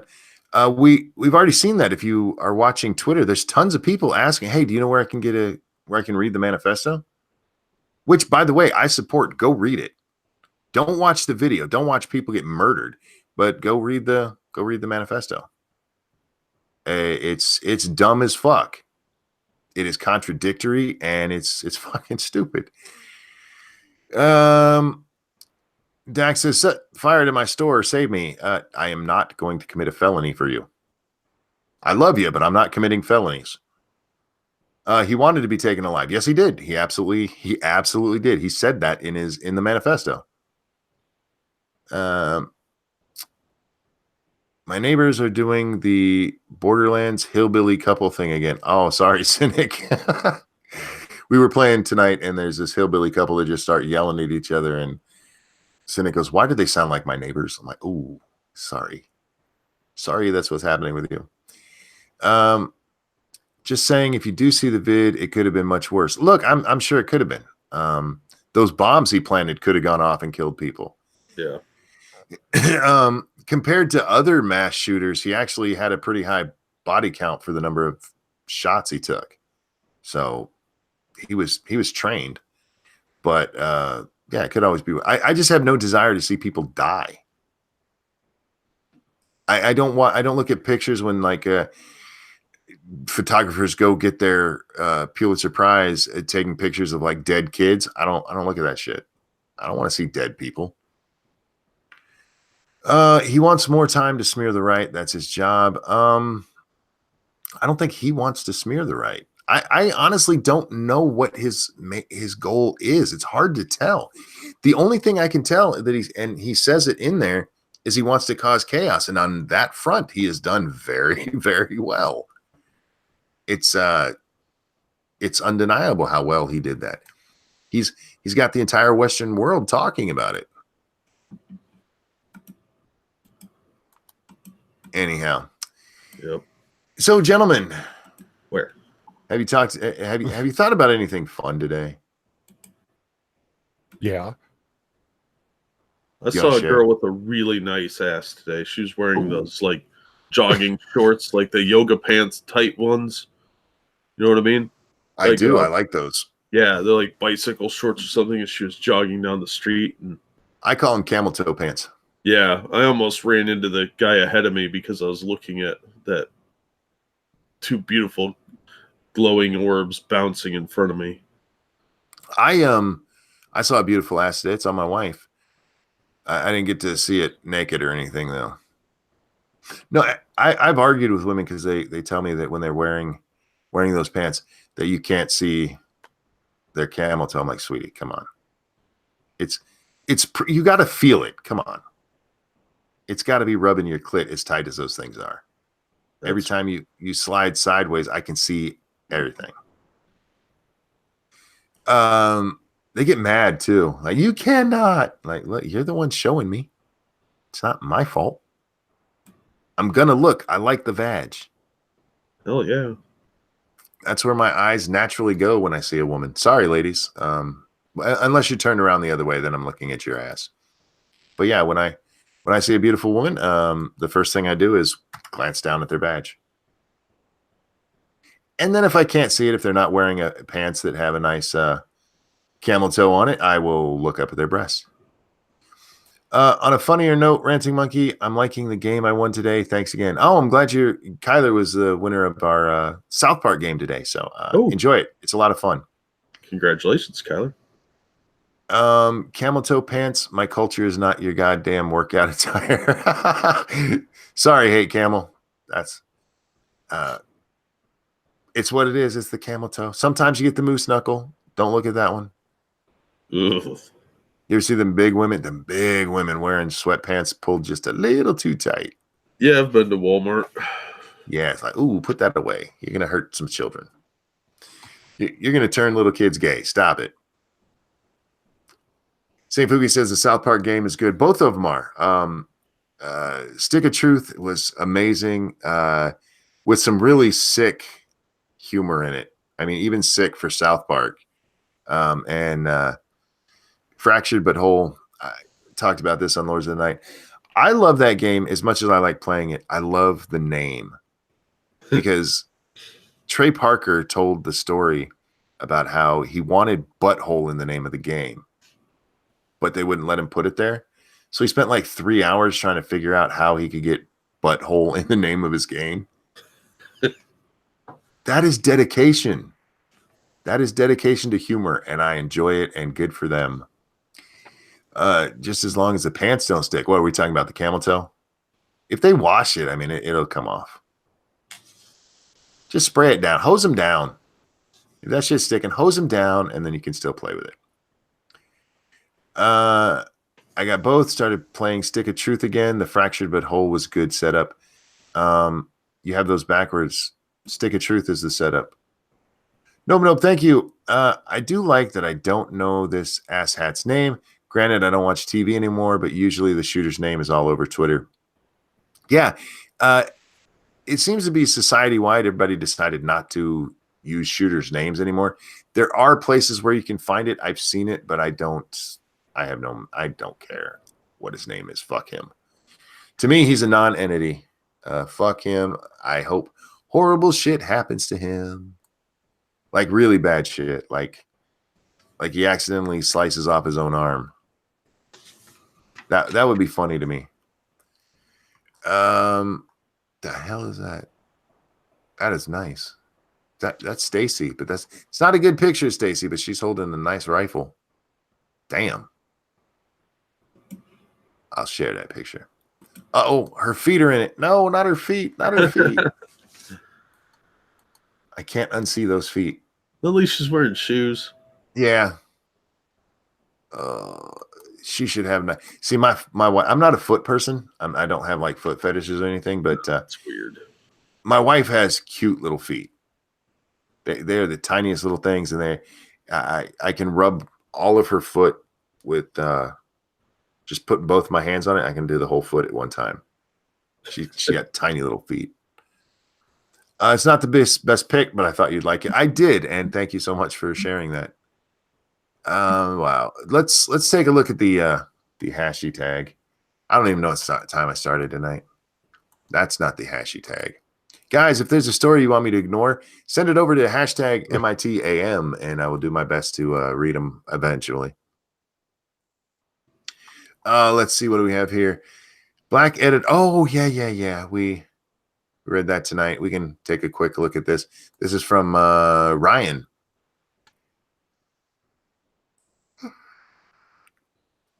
I am so sorry. Weeks after taking over Alabama newspaper that called for Klan to write again, Black editor steps down. Now, the only reason I'm going to read the first part of this is because there's an amusing thing that happens if you pay attention. Oh, no. An African-American woman who was named publisher and editor of the Alabama newspaper that recently urged the Ku Klux Klan to night ride again has stepped down, citing what she said was a contentious and damaging interference by the paper's owner. We've had the title. We've had the first paragraph. Can you tell me this woman's name? Oh, no, I can't. That was actually the question. I was like, why didn't they say her name? Because she is just Black girl.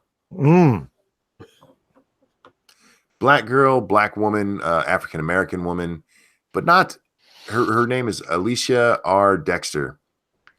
And she took over this paper. She became the editor, but the guy who wrote the editorial that pissed everybody off still owns the paper. And apparently he was sending out copies that he made himself. Really? And yeah. Wow. Where's that part at? Is that the one? No. Wait, if that dude owns the paper, why does she have to step down? Because he's a dick. First of all, this woman has no journalism experience. None. She worked in the mailroom. And he's like, I need a Black person. And he made her editor, but he keeps interfering. It's the Marvel plan for hiring editors. So that's how BuzzFeed works. Oh, fuck. Sutton said she sent out an altered version of the February 28th issue to various media outlets that included a prominent story defending his Klan editorial and attacking the Montgomery Advertiser reporter who interviewed him. Dexter said she had to put out a press release calling the issue a falsification without her authorization. This guy, he just kept fucking with her.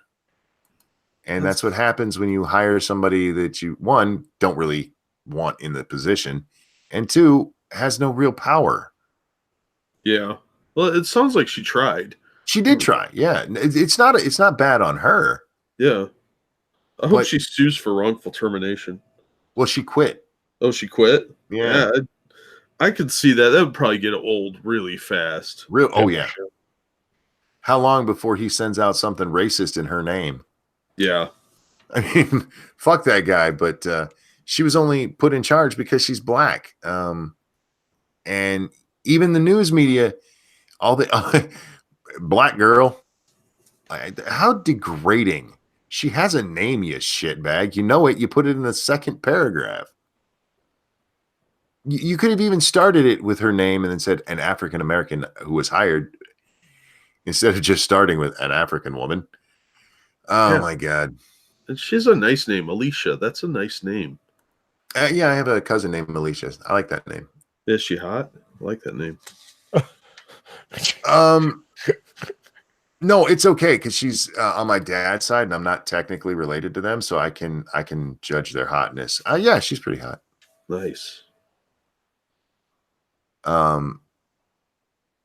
Less than 24 hours after. No, I don't want to do any more mass shooting things. New Zealand's saying they're going to get rid of guns.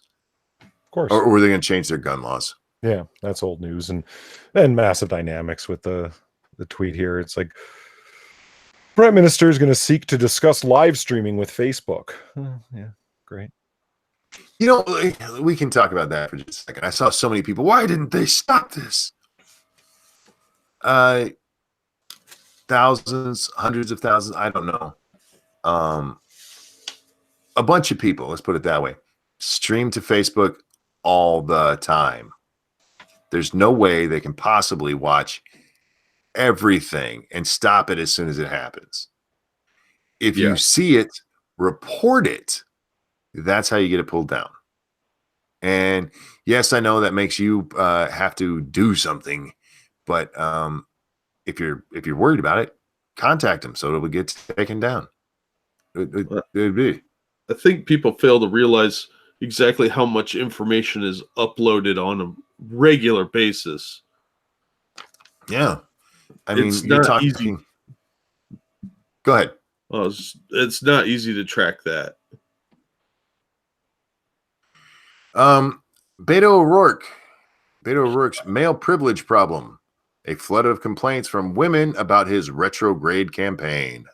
Dun, dun, dun. I thought he said he had a white privilege problem. It's a male problem? Of course. Huh. Yeah, he's kind of a douchebag. Like, I know what they're going to talk about is him going on the road after his failed Senate thing because he left his wife at home with the kids. Like, that's kind of a douche move. Like, be a grown up. Look, he's a rich white guy. He's going to have all kinds of problems on the national stage that he didn't have in Texas, where in Texas they didn't really care who was running. They just wanted to beat the Zodiac killer. What the fuck's his name? Ted Cruz. Yeah. They didn't care that it was Beto. They don't give a shit about this beta motherfucker. Beto O'Rourke's presidential campaign launch on Thursday led to a wave of complaints from prominent female reporters who argued the press is letting O'Rourke get away with behavior it would never tolerate from a woman. Dun, dun, dun. Would never. O'Rourke was already on thin ice with some women in January when Nia Malika Henderson wrote on CNN that his quixotic, I know how to say that word, it's hard to read it, quixotic cross-country tour drips with white male privilege. This is Beto. Is it Beto or Beto? Beto. That always bugs me. It's neither. It's Beto. It's Beto. It's Beto. This is Beto O'Rourke's navel-gazing, self-involved rollout of a possible presidential campaign. Oprah Winfrey's couch is next, Henderson wrote. This could never, ever be a woman. Oh, shut up, you miserable bitch. Like, you don't have anything to say. When you're left without anything to say, how can I make this about race or gender? Because this is my job. I'm literally paid to fucking gripe. Fucking fuck. A day before O'Rourke launched his campaign, he was the subject of a glowing profile in Vanity Fair. Yep. which led to more complaints that he is getting press coverage women candidates can only dream of. Quote, the Vanity Fair profile of Beto O'Rourke is a classic example, tweeted Amanda Marcotte, I don't know, politics writer for Salon.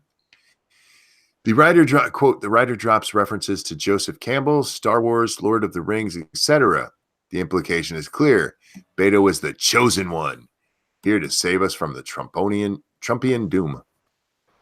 No way a woman would get such a profile, she added. Bullshit. Harris had an explosion of positive press. Are you out of your fucking mind? Hillary Clinton, the amount of fucking fuck. White males in this race are going to get destroyed. This is an intersectional race. That's what it is. The Democratic Party is now the intersectional party. There's not going to be, as much as some people want to pretend it's going to be Biden or what's the crazy old dude's name? Bernie. Thank you, Bernie Sanders, or even Beto. None of them have a chance. They don't have any intersectionalism. They're just old white rich men. Bastards. Yeah, they are the enemy.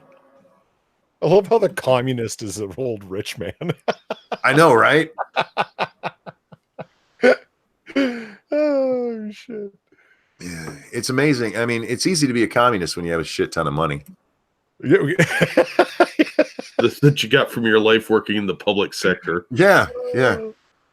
Well, have you ever noticed Warren Beatty? He's all about tax change that would make his taxes go up. Well, he'd still have a shit ton of money. Yeah. What the? He's still never calling him. I can't call him Beto anymore. Like, unless I'm going to mock him. His real first name is Robert or something, isn't it? Robert Francis O'Rourke. Yeah, you're Robert from now on. Like, man, it's not like you didn't have fucking options. Robbie, Rob, Bob. Well, Bobbert. Let me tell you the story.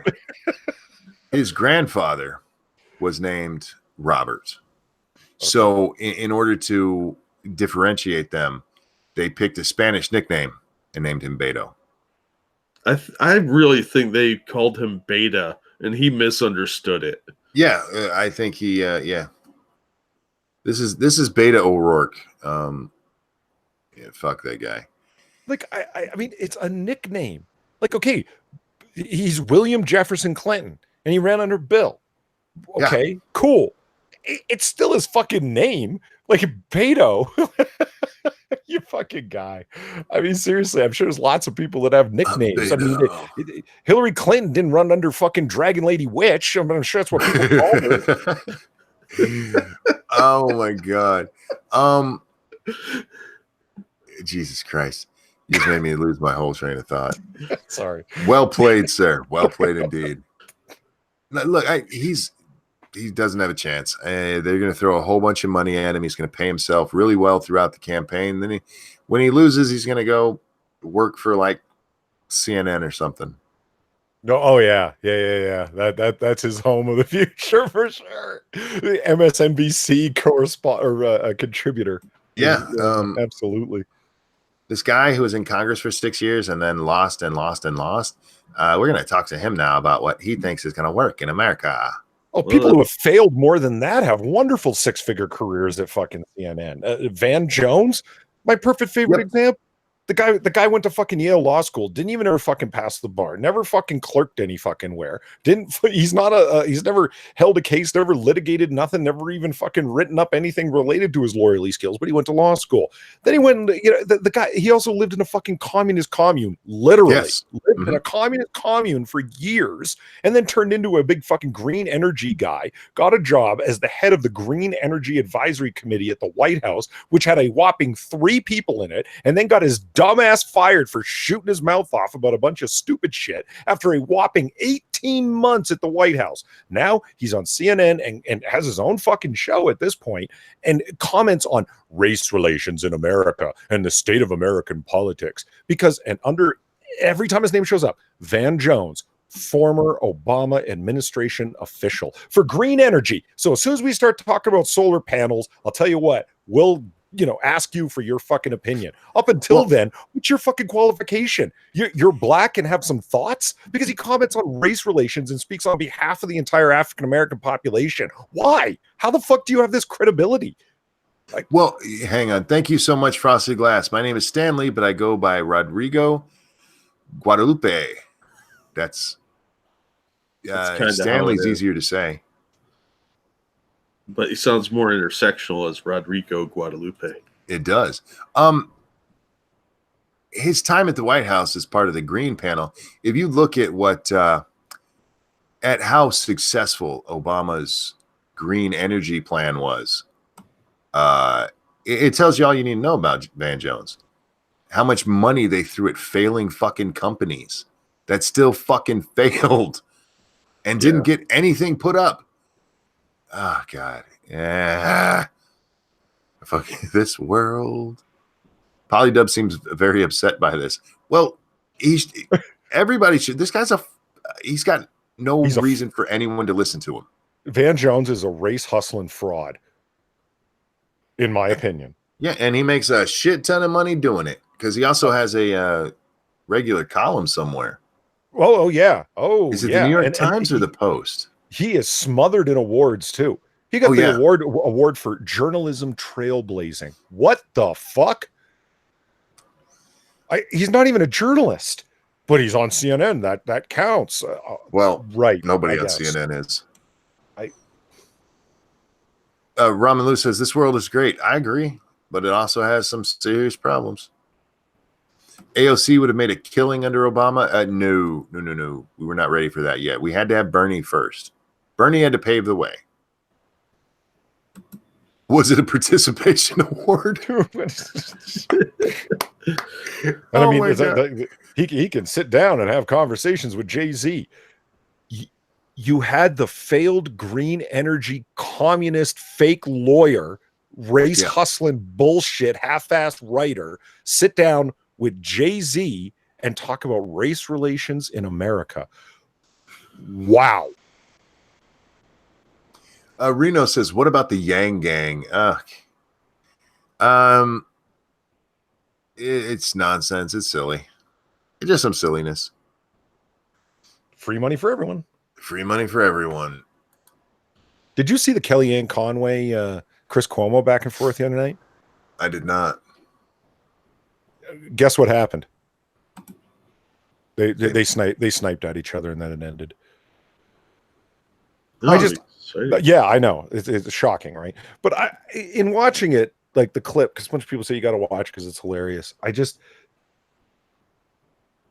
like, this is news. It was two people sniping at each other. It was like somebody fucking turned on a camera in a bar room listening to two drunk idiots go at it. And it somehow qualifies as news on CNN. I don't even get it. Well, it's CNN. As CNN. If Fox and MSNBC are not equally responsible for having fucking The View and calling it news, like as in the opinion-based talk show, The View. Yeah. Well, there's always some silliness to them, but CNN, man, how far they have fallen. Look, Fox News is definitely biased right. You have MSNBC on the other side. And then I don't know where CNN is other than rolling around in their own shit. They get in trouble all the time for like faking questions for DNC candidates, and they get in trouble for literal fake news and then get mad about being called fake news. They're just a shit show right now. It's weird. It's weird how far they've fallen. Remember when they got busted cold? Sorry, Jack, go ahead. I was just saying they're the special needs kid of the news networks. They are. They used to be the domineering monster of news. Like, what the hell? Decades to build a reputation to destroy it in less than 3 years. Well done.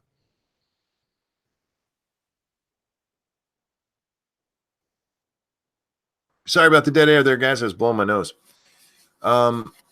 Yeah, they I think Fox really broke them, and then they tried so hard to keep up, and then Trump happened.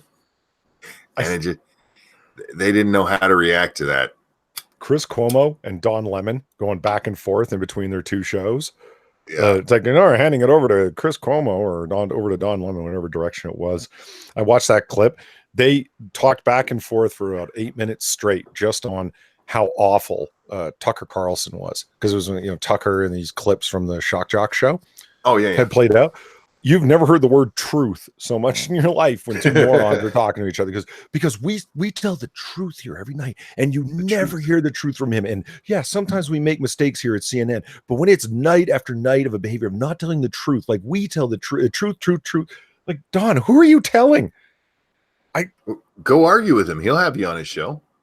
But I mean, it's no, that's what I meant. Like Don Lemon, or go argue with him if you think he's so bad. He'll argue with you, and then you can tell him where he gets it wrong. And admittedly, Tucker Carlson's show is a talk show. He calls it that, and he describes himself as a talk show host. That's the least somebody can do.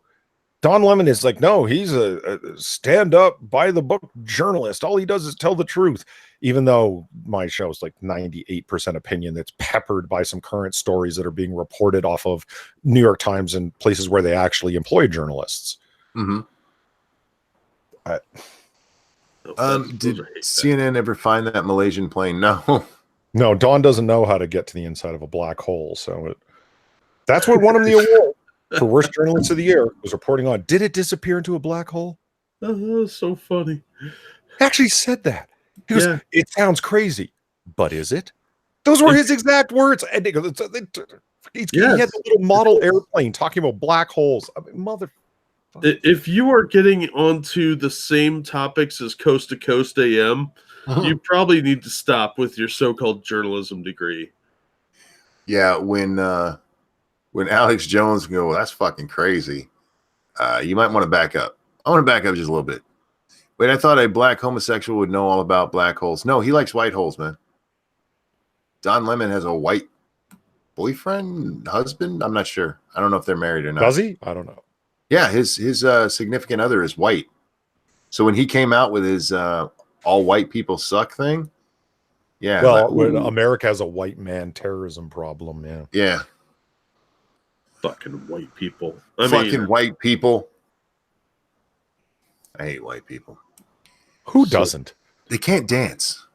Well, that's reason enough, isn't it? It is. They can't dance. Their food is bland as fuck, and they put mayonnaise on everything. They suck. They should be using Miracle Whip. Anyway. Yeah, if there's ever a sign that Miracle Whip and mayo aren't interchangeable, don't ever dip your fries in Miracle Whip. That's disgusting. Oh, it's not the same. It's really. I'm not a big fan of mayo, but don't. Fries go in mayo, not Miracle Whip. Yeah. Have you seen the new mixture of ketchup and mayonnaise that Heinz put out? Yeah, that abomination. Yeah, that is some sort of crime against nature. I thought that was a joke. That's a real thing? Yep. Saw it in the grocery store. It's weird. Do you remember when they did the colored ketchup? Yeah, that was gross. The purple ketchup, yeah. Yes. Like, who thought that was a good idea? Yeah, I'd like some green ketchup. That'll be appetizing. Well, there's a few times in production of products like that where you see someone's like, who okayed that? Real quick, thank you, Randy. Miracle Whip can burn in hell. Look, Miracle Whip, a sandwich isn't a sandwich without it. That's just a fact. I agree. A turkey club or a tuna fish or any kind of salad sandwich, tuna salad, turkey salad, they're great with Miracle Whip. Absolutely. But there was back in the 90s, mid 90s, late 90s. Somebody came up with a color for cars. It was this really ugly yellow. Do you guys remember this?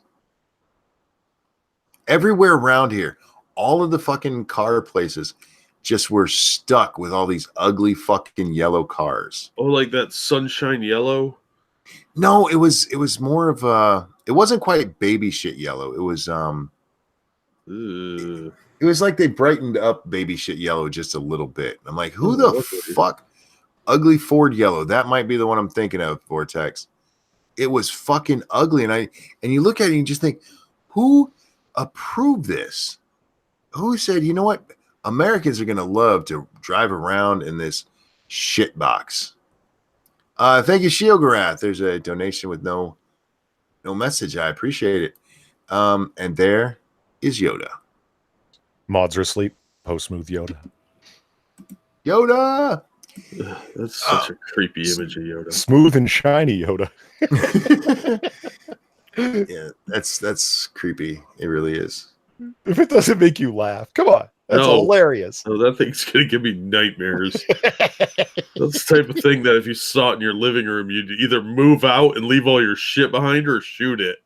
That's what really caused terrorism. I think it bothers people because Yoda's supposed to be like, 800 years old at this point. You know what I mean? He's supposed to have wrinkles and stuff, but he's all smooth and shiny, and it's just wrong. Because His lips bother me. He looks like a gooey penis. Yeah, that is a dickhead. A spent one. That's a penis that was stuck somewhere it shouldn't be. Yeah. Blood under the icing machine at a Krispy Kreme. I did. Oh, stood under. There we go. Sorry. I don't know why I saw blood there, man. It's because I'm getting tired. I'm really fucking tired. I've been up since 11:30, man. I never took a nap today. 11:30 a.m. A.M. That's not a long time.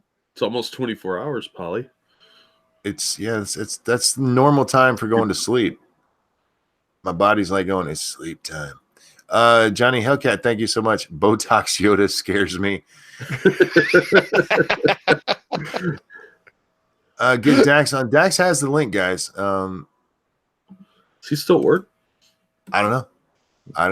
I'm guessing not if they're telling me to get him on. But I'm going to be closing down here in just a minute because, yeah, I keep having to mute myself because I'm yawning like a motherfucker over here. Like that. Anyway, yeah, so we're gonna wrap this up. Chat, guys, thank you so much for coming and hanging out with us. Thank you for the donations. I can't tell you how much I appreciate your generosity. And as I've said, guys, you complete me. In all seriousness, thank you for supporting the show. And speaking of supporting, Jack, where can people support you? You can find me over on Polly's channel every Wednesday, and on Bad Comic Reviews. I will throw the link in the description. Is my channel. So that's all I got. There we go. And Polly, anything you'd like to shill out there? Yeah, if anybody's interested, there's the link to my channel, where, as Jack said, we do a comic book curation every Wednesday. And yeah, getting ready to do the new review shows and other things coming up. If we ever get our asses around to doing it, we're recording tomorrow afternoon, though, right, Jack? Yeah. So yeah, we'll have that done, and then I got to edit it and get it out. So yeah, more to come. So by all means, check out the live streams that we have on the channel. Last one we did was last Thursday because we delayed it a day, but yeah, they're a good time, fun bands, great comedy. Enjoy. Make sure you're subscribed, guys. Let's see, Sunday? Is that what this is? Guys, what day is it? Today's Sunday. It is Sunday. So Sunday. So me and Satsu will be playing Borderlands 2. We'll probably be finishing that up tonight. We'll be playing at 7, and then after that, we're going on to Borderlands, the pre-sequel, which I've never played. So we'll see what happens on that. And no other shows tonight, but tomorrow night, you can find us on Satsu 2 Cents for Lords of the Night, 9 p.m. Eastern Time.